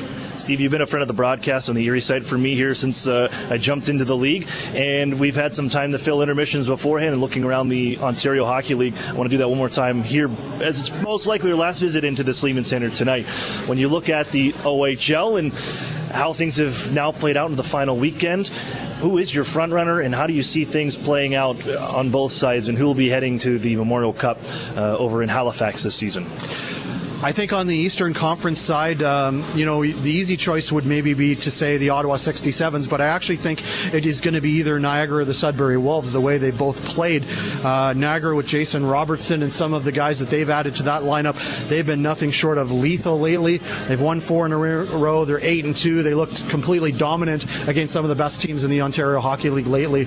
And with Sudbury, I mean, Ukko-Pekka Luukkonen and has been maybe the best player in the OHL this year.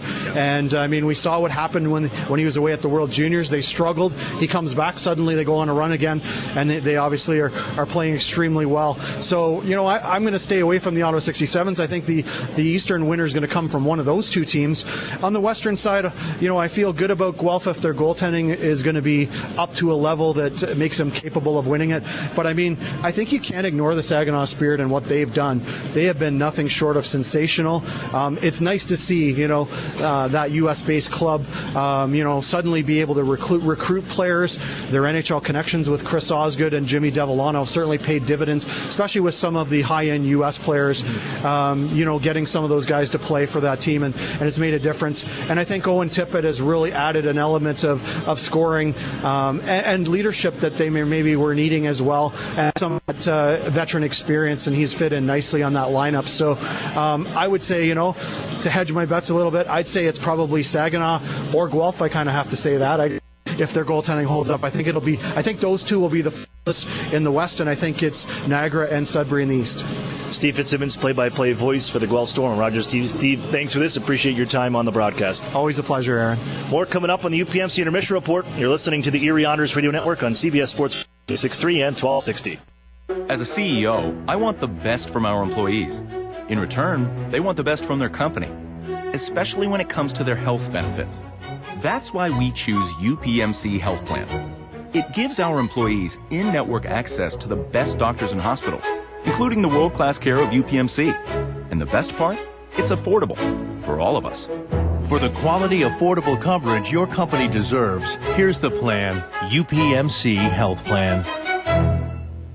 Meet you at Molly's before the game, after the game, or for the game. The Modern Irish Pub is the Otters away game headquarters with live stream broadcast. Molly Brannigan's hospitality is rivaled only by her cooking. Our new menu features the finest homemade Irish fare, along with a wee bit of the unexpected. Happy hour is the perfect pregame. Score with buy one, get one appetizers and discounted drinks. And don't forget to try our Otters signature sandwich, the ultimate fan food. Molly Brannigan's, just north of Perry Square on State. Every time you enter the doors at New Motors, you're guaranteed to find the most experienced team in town. They understand the value of teamwork, provide great customer service, fight to get you the best price, and at the end of the day, outstanding customer service is our goal. Only at New Motors. When you visit, remember, tell them Larry sent you. Okay, we're going to keep this quick. Because at Blaze Pizza, artisanal quality at crazy fast speed is what we're all about. Fresh dough made from scratch daily. Walk the line and choose any toppings you'd like. It's all one price. Then it's just 180 seconds in our blazing hot oven for fast fire perfection. That's Blaze Pizza. Sound good? Then come check us out and build your own pizza at Blaze Pizza. Peachtree Square in Erie. Few things hurt as much as a family or relationship that begins to unravel, and the longer it goes, the worse it feels. No matter how bad it seems, it doesn't have to be that way. There is hope. If you or a loved one needs help, call Family Services of NWPA today. Counseling is available for families, individuals, and couples. Take the first step at fsnwpa.org. Family Services of NWPA is a proud sponsor of the Erie Otters. The new home of the Erie Otters, WRIE Erie, CBS Sports Radio 96.3 and 1260.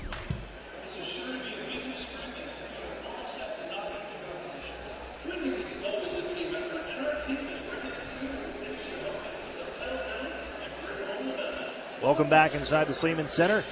I'm Aaron Cooney. We're through 40 minutes of play, 2 periods in the books. 1 period left, quite possibly, for the Erie Otters OHL season. Erie trails Guelph 3-2 after 40 minutes. And the Otters have to pick up points in these games. They need to tie this one up. They need at least one to mathematically stay alive for the postseason. Let's recap it real quickly for you as the Otters went down 2-0 early in the first period from the first 7 minutes and 32 seconds. Ratcliffe and Entwistle 2-0. Joe Mack would make it 2-1 right before the period would end in the first, taking us to the second, where the Otters would tie the hockey game. Brendan Zellen with his 4th of the season, biggest goal of his career. 4-on-4, we're skating, rips it from the left wing side, and it's even at 2. But the Otters, penalty kill, well, just wasn't going that one. Ratcliffe will have the back of the net for his 50th of the season at 10:05, 3-2 Guelph. Through 40. Real quick, take a look at the out-of-town scoreboard brought to you by the Sheridan Courtyard Erie Bayfront Hotels. Proud sponsors of the Erie Otters. You ought to be staying with the best. As just like last night, the Windsor Spitfires go down 3-0. They have tied this game up 3-3 in the third period with 5:56 left. Should they get a point, Erie must win. You have to get 2 points in this game, but you got to root for Sarnia to put one in. We'll be back with a third. You're listening to the Erie Otters Radio Network on CBS Sports Radio 96.3 and 1260. Hi, this is Ed Rendell. I've got to admit that I was sort of a dinosaur when it came to using social media. But my son found Epic Web Studios, and we began working with them. And they've done an incredible job with us. They've significantly increased our followers on Twitter and Facebook. They make sure that we put up the right things. They capture every good thing that I've said or done on TV and get it out real quickly. And it's been just a revelation to me, and they've been tremendous to work with. Don't be a dinosaur. Call or text Epic Web Studios at 814-746-6987. At ServPro of West Erie County, no job is too big and no question is too small. So when fire or water damage strikes your home or business, call on ServPro of West Erie County at 814-806-1987. That's where you'll find a team of specialists that's faster to any size disaster. So when the things that matter most are on the line, call ServPro of West Erie County, 814-806-1987 to help make fire and water damage like it never even happened. Franchises are independently owned and operated. Northern Pennsylvania Regional College. Where are we? The answer is right here, in your hometown, in your neighborhood, in your community. We are here offering 2-year degrees in workforce development where is needed the most. With evening classes, our students can balance life and work without having to leave their community. Visit regionalcollegepa.org for our degree options and application process. Northern Pennsylvania Regional College. This could change everything. Love where you live? Find yourself here with NPRC and enroll for spring 2019. The 2018 Mitsubishi Mirage and G4 sedan, your choice now, only $99.88 at $149 a month. Did you know that it only takes less than $3 in gas to get from Erie to Meadville, or vice versa in a Mitsubishi Mirage and Mitsubishi G4 sedan? Both vehicles get over 40 miles per gallon highway and come with standard features such as rear view camera, a 7-inch touchscreen, and Bluetooth, along with Mitsubishi's 10-year, 100,000-mile warranty.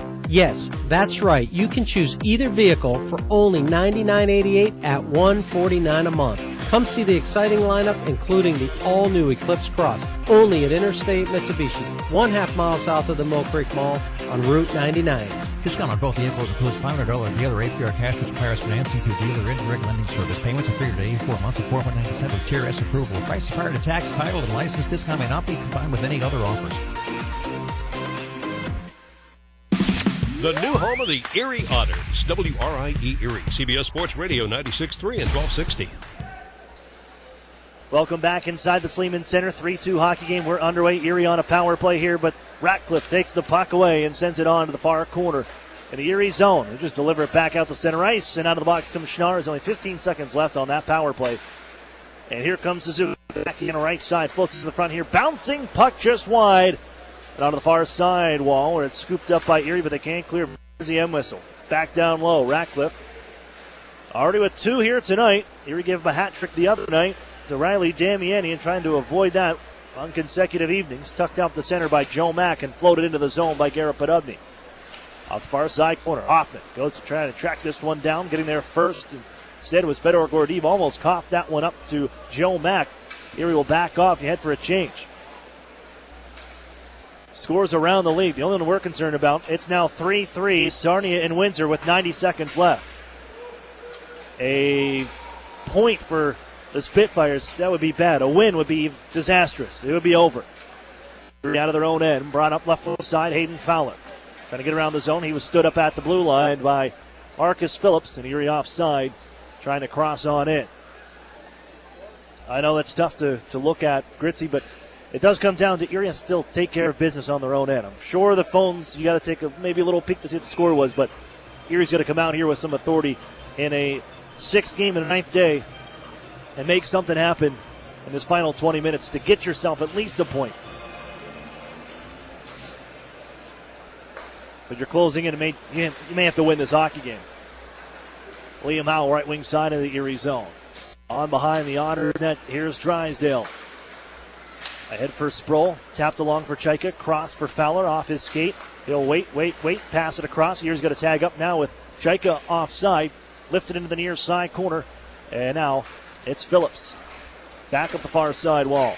Erie's Drysdale pinches and holds. But with the handle, it's Guelph. And brought back out towards neutral ice. It's Schnarr right side for Liam Howe. Back ahead for Schnarr, trying to drop it off in front. And skipping away off the side of the cage. And get it once more. Centering point. Pass, rather, comes out to the point. And all the way back to Guelph territory. 2 minutes off the clock here.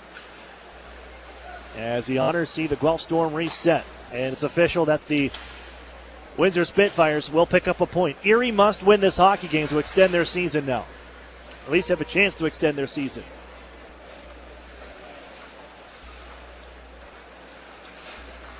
They're going to overtime. Windsor and Sarnia tied at 3. Erie down by 1. 2.5 minutes off the clock now. Back to Erie near side corner. As running out of room was Roberts, and Yetman can take the handle. Ahead for Daniel Singer. Sliding it off the skates of McDougal. He'll pick it up and walk into his own right side. Trying to bounce it to the front here, just past the stick of Yetman. As his stick is lifted by Gogolev, off go the Storm. Swept into the zone, off the end boards, back towards the front where it's guided away by Cole Cece. Camiso's going to find this one. Drop it off, a stick to the far side corner. Moved ahead by Martin, off the skate of Singer. Lost an edge a bit there and almost heel picked. As it trickles back towards goaltender Cece, he'll cover up. With 16:54 left in the third period, 3-2, the Guelph Storm lead. As I mentioned earlier, all of Erie's goals have come off the rush from shots. And, with only 17 minutes left in this hockey game, we really want to get some pucks on Popovich and force him to make saves. Jack Duff, as the Otters control after this face-off. And Erie, now with 16:42 left, really in their season. They have got to win this hockey game now. Down 4 points to the Windsor Spitfires and live up to date standing. Here's Drysdale in the zone. Sends one just wide off the end boards. D'Amato trying to turn that around, but he couldn't get on the forehand and get a shot away. And if he's a right-hander, he might be able to blast that on net, but unfortunately, the lefty couldn't reel that one in cleanly and put it towards the goal. Erie sends it back into the near side corner, moved by Phillips. Now Gordeev crashing in as Brendan Selin puts a bump on Marcus Phillips. Picked up near side. Erie comes crashing in once more. There's a hit from Kishnick to free that puck up into the corner. Down goes Phillips on a play. As Selin just pulled the rug out from underneath him. Erie places the point. Drysdale settles it down. Waits, center point, twists away from one man. Gives it left side, Duff. Holds, traffic develops, puts it in front, looking for a deflection. And it's just wide of everybody, and it'll carry him off the corner wall. Back to center. Erie changing behind the play. Jack Duff sends it in for D'Amato. Prods it further down deep to the near side corner where Gordeev takes over. It's Garrett Podubny. Sweeps it off his stick, but it's gathered in by the soft hands and sturdy hands of Isaac Ratcliffe. Drilled back to Erie ice off a stick. Henry settles it from the circles. Pass ahead for Garrett Podubny. The Otters finish that change finally, and they'll find the man just on in Hoffman. Across the zone, drop pass. Joel Mack has a goal. Shot. Save made. Rebound to the corner. Erie gives out to the circles. There's a shot from Podubny. It was blocked. Got it back. Dances to the middle, and he can't pull the trigger. Was looking for a call and didn't get one. And it's carried out the center by the captain, Ratcliffe. And back into the Erie territory, Nick Suzuki. Now for Entwistle. He's loose and gives out to the lawn at the blue line. His pass in front, deflected in, and the Storm get the insurance goal. It's 4-2 with 15:07 to go in regulation. There you see a bit of a give-and-go play from Entwistle and Lalonde. Entwistle gives that puck to the D and goes straight to the net, and Lalonde finds a stick on the ice and he redirects it into the net. Erie's got time here. Expect a big pushback from them. 4-2 the score. And they've come from behind a similar situation if you do hop in the time machine and go back to the end of October, where Erie climbed within one. In the third period, the Storm go up by 2. They would tie things up late and win in overtime, 5-4. On the back of a hat trick from Chad Yetman. And an overtime winner from Kyle Maximovich. And a shot from Sproul skipped off the stick out of play. But he got 14:57 left.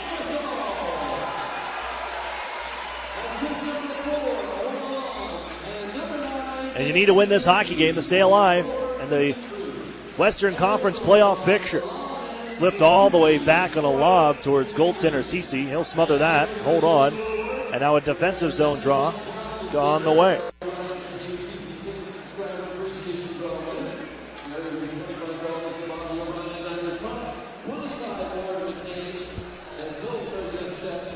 4-2 the score.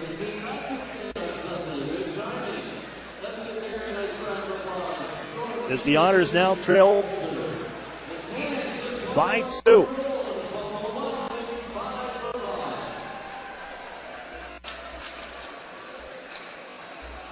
Face off, pushed ahead by Erie, and they'll march the other way 3-on-3. Cross the line, Sproul looking for Fowler. Chaika now down to the corner as Sproul's bumped by Liam Howell. Taken by Schnarr, escaping out to center ice. Trying to enter in one more time. Jack Duff, intended for Chaika, intercepted and brought ahead by Nate Schnarr. First 100-point scorer for the Guelph Storms and Scott Kosmachuk with that 2013-2014 OHL championship team. They hand off to the point. Semerukov floats it to the front here. Another deflection in front. Schnarr's the one that touched it. Better save from Cece. Semerukov again at the point. Floats it to the goal. That went off a body wide. Toropchenko again. Boy, does he have a knack for getting that puck on goal. Otters can pick off this pass. They try to work it ahead. Hits a skate. Now Jake Golden for his defensive partner, Jack Duff. Toropchenko pressures him and forced to flip it off the glass and out. Under 14 to go. It's 4-2 Guelph. As the Otters continue to chase the Storm in their own end. Backing up here and playing it off the end boards. Nice, nifty move by Semerukov, and he springs loose the Storm out to center ice before deflecting a puck is Jamie Drysdale. He delivers it back the other way. Semerukov again with the handle. Pestered by MacDougall. Yetman takes the handle. Ripped off of his stick by Roberts, and they're looking for Gogolev. He'll beat out an icing call. And in behind the net, wiped down on a play by Drysdale, but Roberts will find the puck. Back behind the Erie goal for Gogolev at the left circle. Takes a peek over his shoulder, bumped by Drysdale. His pass is picked off by Yetman. 2-on-2 the other way. MacDougall and Chad Yetman. Poke check right at the line. Knifed away by Marcus Phillips. And the Otters have to reset again. Tag up onside. Henry lugs it ahead and into the zone left wing. He's going to power his way on through. Drops it in down deep. Gordeev moves it quickly. And the Storm have numbers out ahead. Back one forward as MacDougall with Drysdale. Stick handle move here by Roberts. And he just lost his footing and went down. Here's Henry. Was almost caught in the tracks by Gordeev. Bounced off of that check. The puck stays in neutral ice. Now Dan DeMetto lays out Brendan Sellin, who's got to hop back up. McFarlane comes in for the Guelph Storm with the handle. Sends it to the left wing side of the Erie zone. Move behind the goal now as Collins sets it up along the near corner. Now walked back out in front. Kick save made as a rebound chopped to the line, but not out. Held in by Marcus Phillips of the Guelph Storm. Back behind the goal again. Here's Jamie Drysdale, the ops. Rattled up the near side glass off of Lalonde, and it'll roll back to Guelph territory. 4-2 Storm lead as the Otters. Oh, they're going to track this one down. Played on in front. Here's Kishnick, and it's swept away. Just bounced off his stick. But Kishnick finds it once more with a man in front trying to center it. Kishnick tied up. Still between the circles. And it comes out to the point. Golden has it once more. He'll walk across the offensive zone. His shot, it was blocked. Sellin trying to hold in. Tucks it near side. Ryan Martin cannot hold in. And it's chopped to center ice by McFarlane as him and Martin battle back and forth all the way back to Erie ice. Now Golden behind the net. 11:35 to play. Bottom time in the building once more in the enemy of the Otters here this evening. Down by 2. Garrett Podubny on a rush for Hoffman. Poke checked at the last second by Lalonde. Wiping out on the near side with Suzuki. Just lost an edge. And Erie resets. They got the handle. Here's Hoffman. Clean to the zone here with a wrist shot. Cranked it from the line as the blocker save made. Hit down goes Podubny, and a hand pass is whistled. After Podubny caught that one, it was played by Hoffman, and with 11:10 to go, third, 4-2.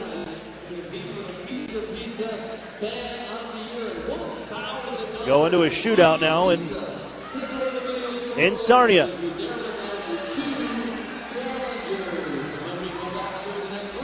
Tied at 3. Sarnia had a 3-0 lead.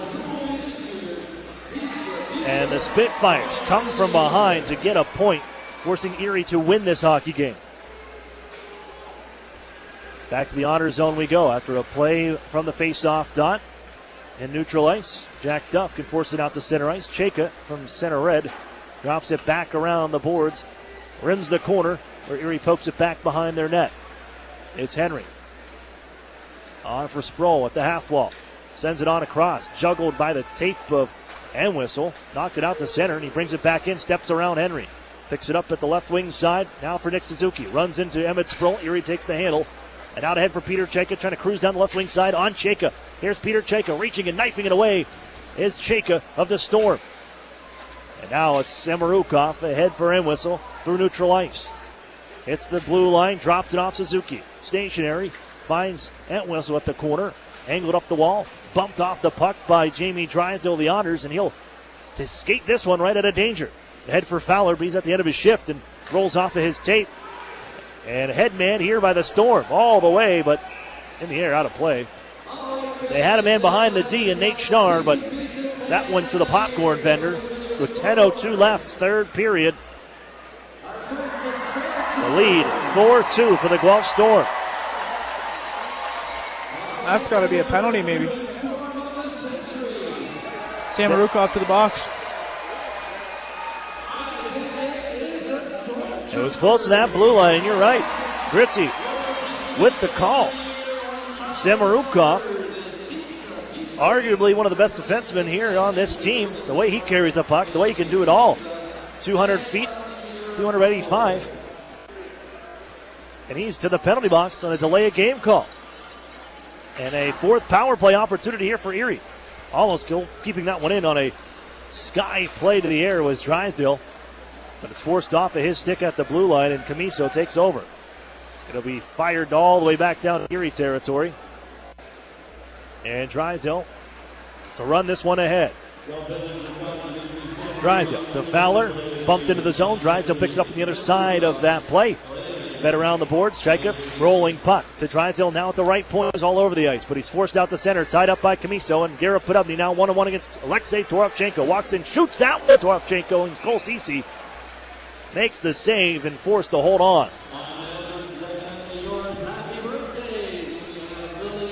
Trying to get an update here. Looks like there's a 1-0 Sting in the shootout. Yeah, I jumped on the wrong Twitter account. I tried to follow the Sarnia Sting, thought it'd be up to date, but they're not going shooter by shooter apparently.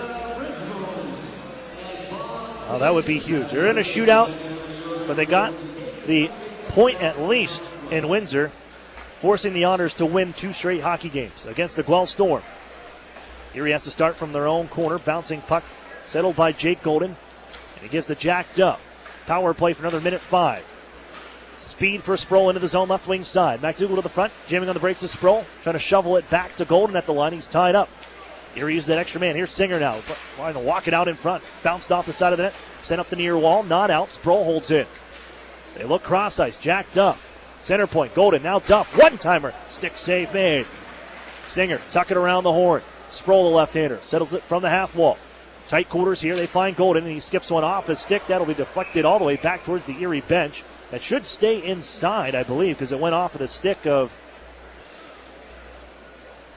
the Storm last. Inside the Storm zone, so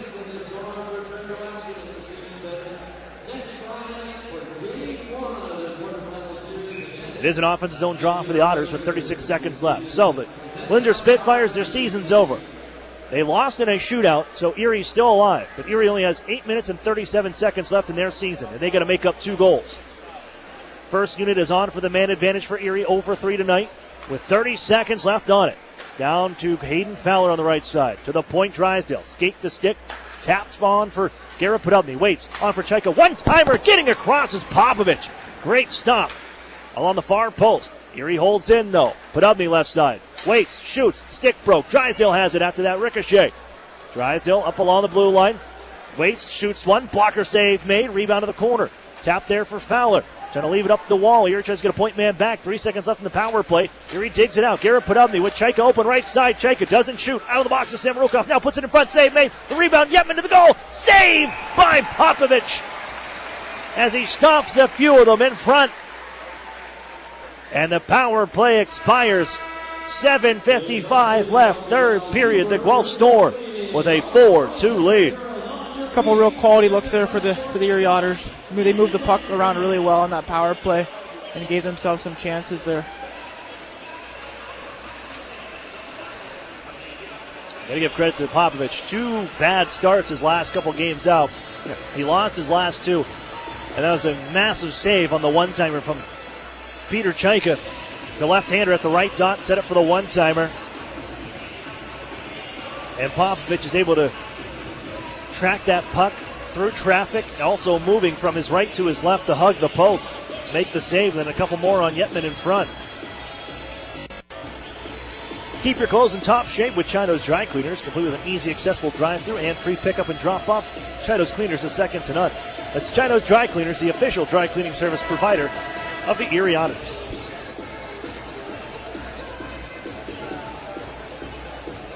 The draw is to the left of Anthony Popovich. 7 minutes and 55 seconds is all that remains, quite possibly in the Erie Otters season, unless they can net 2. If you net 3,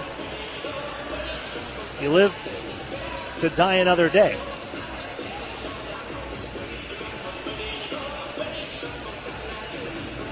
Joe Mack will take the draw against Nate Schnarr. Jack Duff at the point. The Otters win that face-off. Skipped off a skate. Chaika trying to drill this one up and out of the zone. Jack Duff turned around at the line. They force the Otters back to their own end. At the line is Henry. Plays it ahead off the stick of Garrett Podubny. Flipped in by Joe Mack, as Chaika overskates and Hoffman can find the puck in the corner. Cycle for Podubny. Sent back up the wall and fed out to center ice by Toropchenko. Erie has to go fish this out of their own end. Henry in some trouble, taken away by Schnarr. He's going to walk right through the Otters D. Sticks come in, power play coming up here. Wrist shot is blocked, but if anything, this will leave Erie with 5 minutes and 20 seconds left to play even strength if they can kill this one off. 7:20 remains, and Jack Duff will go for hooking. Tough play there, and a bouncing puck in your feet, and can't make a play on it. And with the speed of Guelph, a lot of times when they see loose bobbled pucks, they're going to jump on it and create something out of it.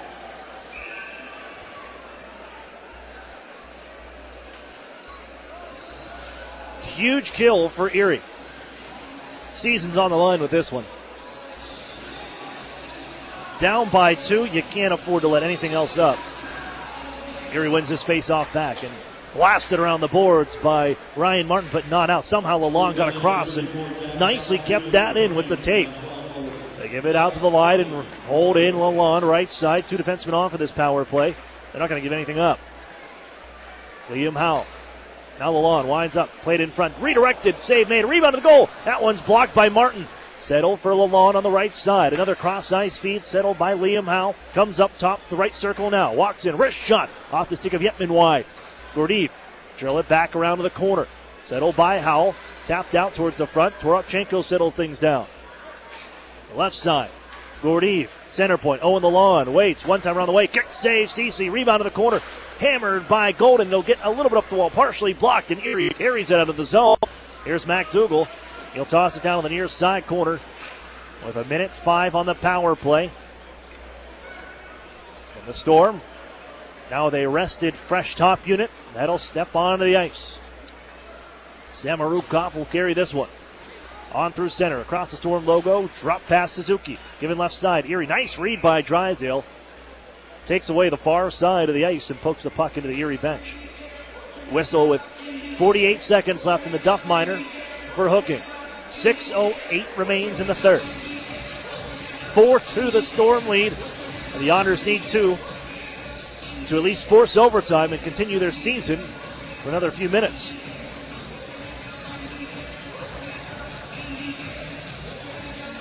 Draw will be right in front of the Erie bench. B.J. Adams gives the penalty kill unit instructions as we settle down to drop this one right in front of the Erie bench. Played back by Drysdale, ripped down the ice by Curtis Henry. Off the end boards and settled by Popovich. Holding back behind the goal, Samorukov. Ahead to center ice. Played by Schnarr, Entwistle, and then off of the stick of Suzuki into the Erie zone. CC out to play it. He'll shoot it up the near side. Forward by Fowler. Entwistle again holds in somehow. Tightly along this near side blue line and right at the point. Golfing at this one is Drysdale. Kept in alive by Ratcliffe. And to the far corner we go. Drysdale, a chance to slap around the near side boards. Cut off by Suzuki. They hold in from the right half wall. The corner, Entwistle. backing up, gives ground, finds Semerukov at the point, left side, open is Ratcliffe, looking for the HT, holds, waits, sends it on in front, deflected by Starr. The puck found by Cece as he smothers it with 3 seconds on the kill. And the whistle sounds, 5:23 to play in the third, 4-2 the lead. But boy, can this power play unit move that puck around. And quickly, when the way they find open lanes, passes through the box. And I love those little deflection plays in front. Face off to the right of Cole Cece. Peter Chaika to take the draw for Erie against Domenico Camiso. One back, Gogolev holds, fires that one high. Sproul may have gotten a stick on that. As Erie finds it in their own end, Sproul tied up by Roberts. Chopped down along the near side wall, poked ahead by Golden, and it's sent back to Erie Ice from center ed by Marcus Phillips. Jake Golden holds down as the Otters set up a breakout. Golden, his pass is off a stick, sent right towards the Erie line, whacked at by a couple of sticks. In front of the Otters bench now, here's Sproul. He finds Chaika with some speed, cruises into the zone, little head fake, rolls off his stick after Marcus Phillips poked him. Loose behind the net, rolls off the stick of Fowler, bouncing around. Sent to the corner, Camiso right to Chaika at the faceoff dot. Walks in, wrister, and Popovich gobbles it up. No rebound. 4:39 left, third period. There's another play. Their D turning a puck over behind their goal line. Right to Peter Chaika there, and we get a good look off of that.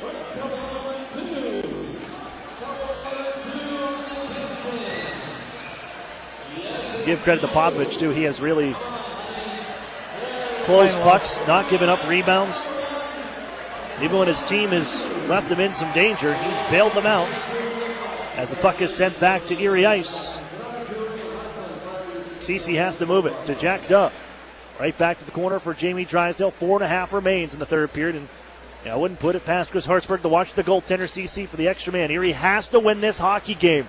Remind you, they're down 4 points. There's a shot off of Cece from a sharp angle. Deflects out to the point. Another one from the blue line. That stopped. And Samarukov had one bounce off of Cece as well. Erie trapped in their own end right now. Liam Howe to Chaika. Poked off his stick. Battle on the near side boards. As on the ground, prone was Liam Howe to keep that one away. Erie almost poked it ahead by Chad Yetman and had numbers back the other way for a 2-on-1, but it's still fought for around the near side wall, just in front of us here at the penalty box. And all we're doing is time winding down, and finally, whistle will sound. But that's precious seconds wasted off the clock with the fight along the near side boards. 3:46 remains. The deficit 2. The draw will be right here in front of us at the penalty box. A few feet outside the Erie blue line. Guelph controls after the draw. Ratcliffe golfs it in. Swung around the horn. Now Mackenzie Entwistle, a 2017 OHL champion with the, or 2018, excuse me, with the Hamilton Bulldogs. Golden can dig this one on out. And play it right side for Brendan Hoffman. Marching out to center, floats it on goal. Popovich thought about playing it, and then covers up instead. Thought better of it with 3:23 left in the third period.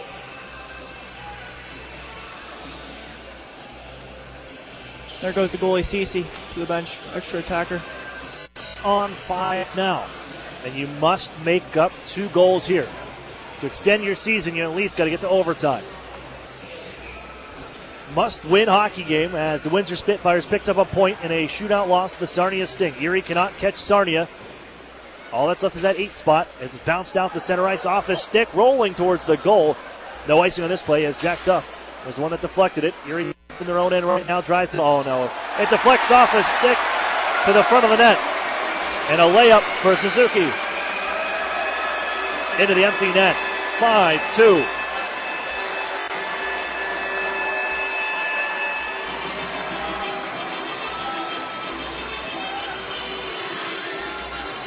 You got a feel for Jamie Drysdale on that one. Was just trying to go D to D, back behind the Erie net. And Mackenzie Entwistle chasing after the Erie puck carrier is able to just, well, you keep your stick along the ice. It bounces off of it right to the front of the goal. And all Suzuki had to do was poke it in. 5-2 Guelph, 3 minutes to go. Here's Peter Chaika trying to get in the zone, get it right back. Chaika walks in, trying to drop it off, backhand try, save made. The puck is loose, but the whistle sounds. But 2:59 left in the Erie Otters season, as this will eliminate them from the playoffs unless they're able to tie this game at 5.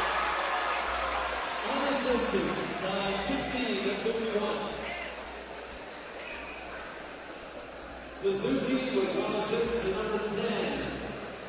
Kenzie Whistle, 16 of 51. 4-point night for Mackenzie Entwistle. As Collins brings it in right side. Now they're going to start the rest. Is McFarland drops it near side. Stormer slated to take on the Kitchener Rangers in the first round of the OHL playoffs at this building in a week on a Friday night. Here from the Sleep Center. Here comes Peter Chaika out to center ice, right wing side. Hands left for Fowler.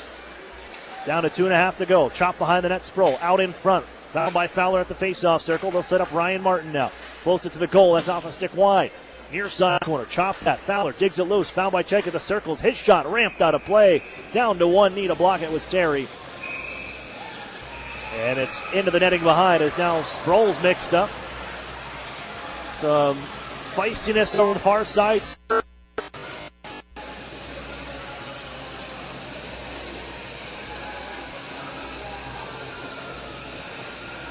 And who knows, this may boil into tomorrow night. The Otters still with a game left tomorrow. Fan Appreciation Night from the Erie Insurance Arena. Otters and Gold Storm, 7 o'clock.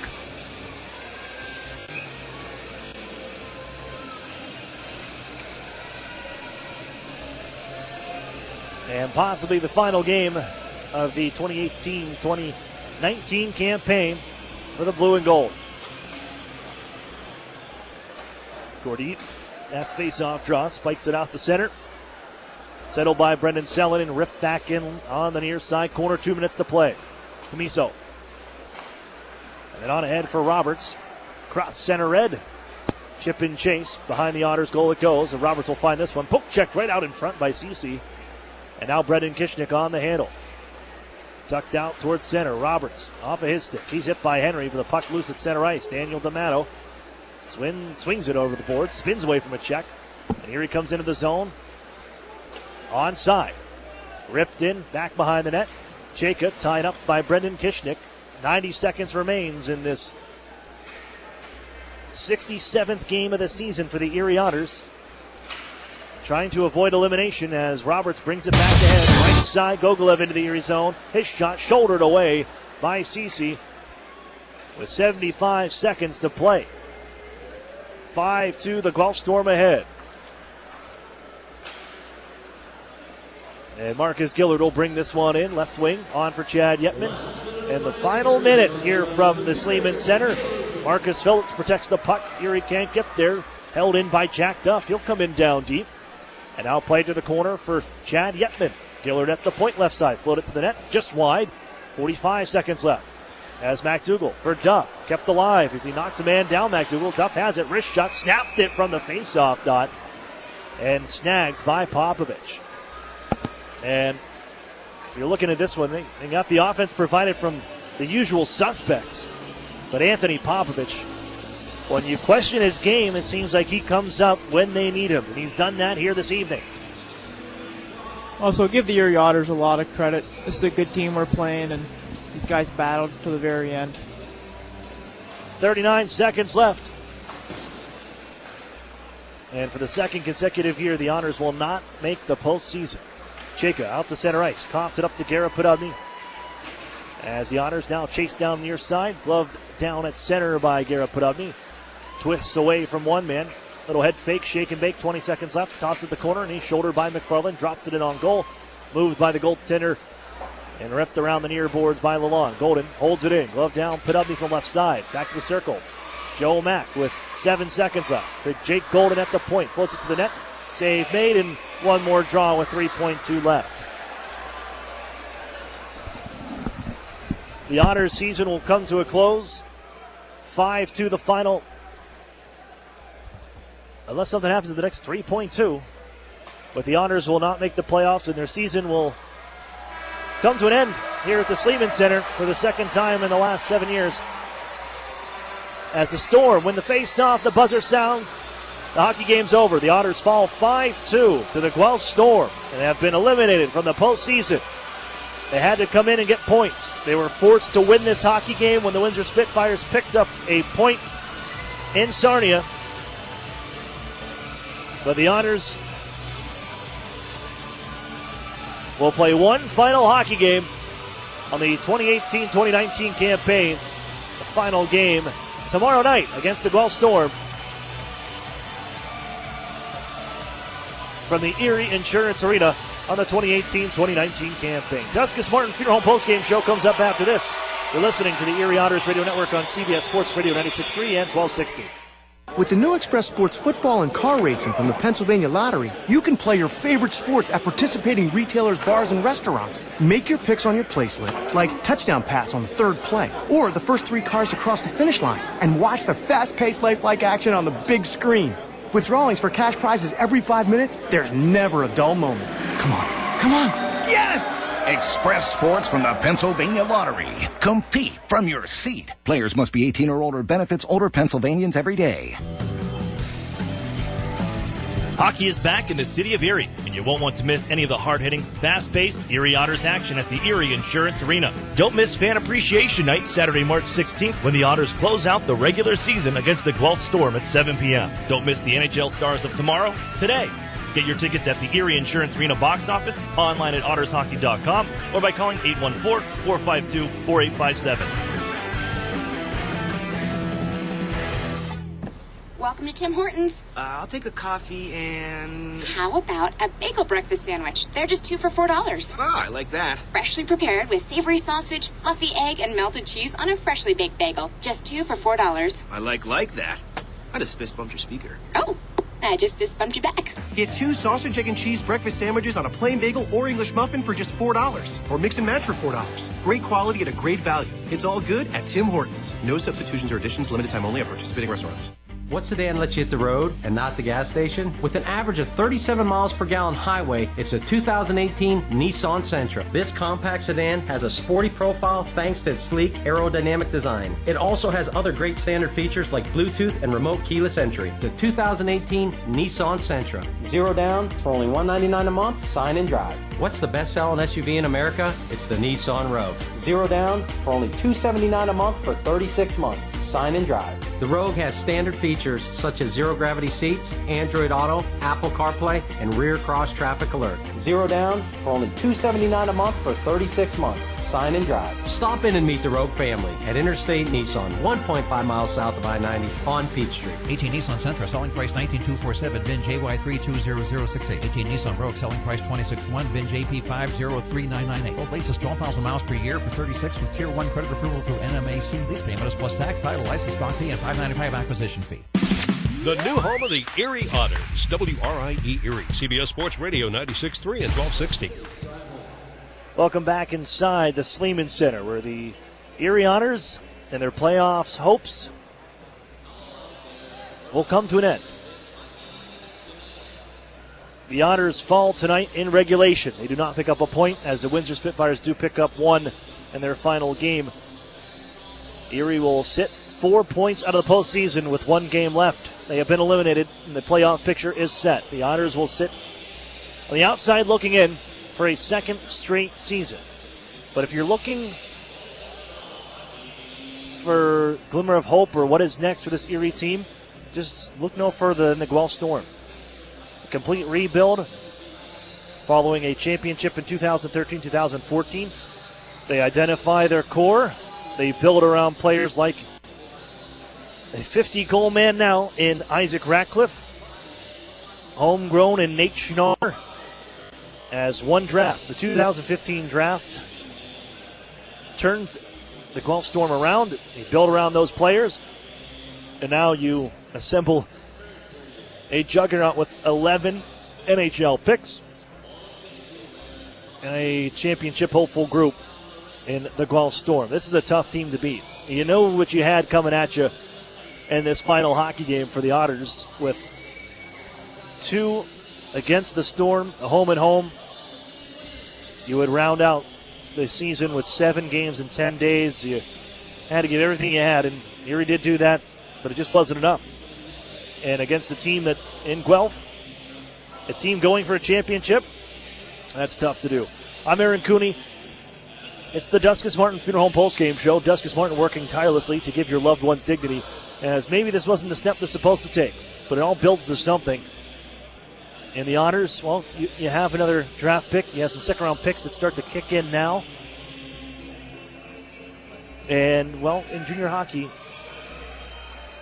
there was a conversation at the hotel here in Guelph that I had with Chris Knobloch in 2014 during the postseason, where he said you need your 20-year-olds, your 19-year, 20-year-olds to be your best players. Well, the Otters, they only have one overager. They only have a handful of 20-year-olds. When you're an older group like the Guelph Storm, Erie is the second youngest team in the league, you got to wait for that leaf to turn over, and that's on the way in the next couple of seasons. Maybe it's not the postseason this year, but coming up, Erie will be a team they'll be reckoned with for the next couple of years. That's what they've built towards. But tonight, the season will come to an end.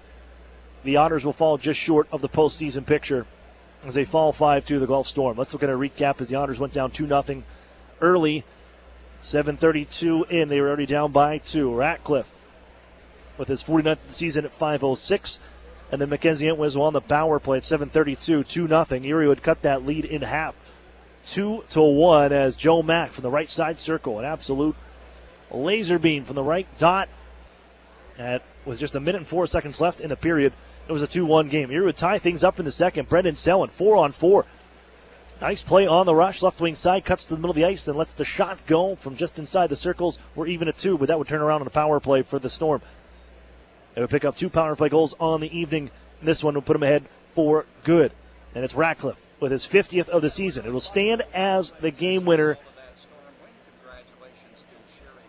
as Ratcliffe is just the 4th member of the Guelph Storm to ever hit 50 goals in a season.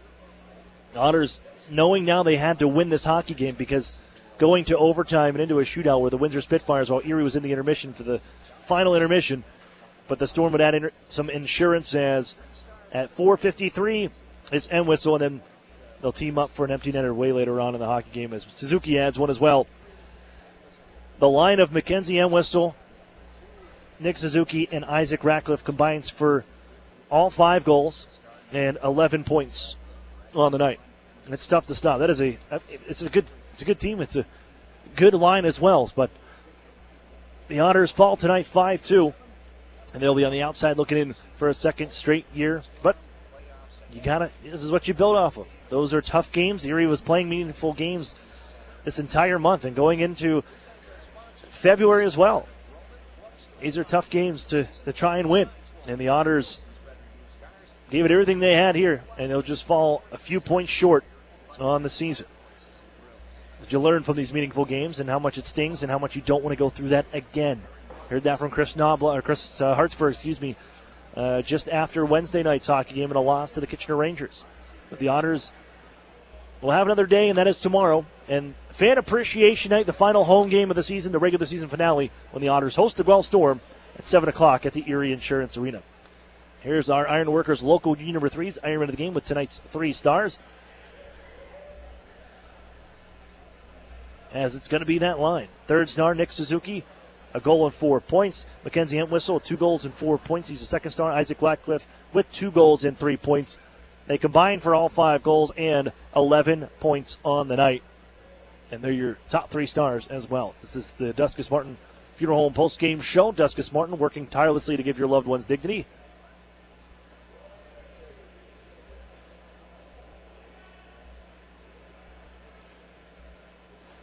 Where the Otters eliminated from the playoffs and out of contention, as the Windsor Spitfires will take the 8th and final spot in the postseason.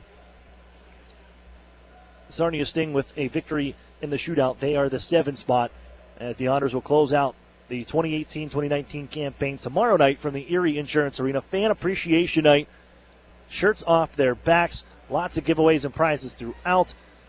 Thanks to a lot of our sponsors, and there's a lot of autograph memorabilia on the way as well. So you don't want to miss those coming up tomorrow night from the Erie Insurance Arena, the finale for Erie on this 2018-2019 campaign. That's going to wrap things up and do it for us. Go catch the bus. For Brian McKay back in studio, I'm Aaron Cooney saying goodnight. Otters fall tonight 5-2 to the Guelph Storm. We'll talk to you tomorrow, 6:45 with the Erie Federal Credit Union pregame show. Otters and Storm, let's do it once again, this time from the Erie Insurance Arena.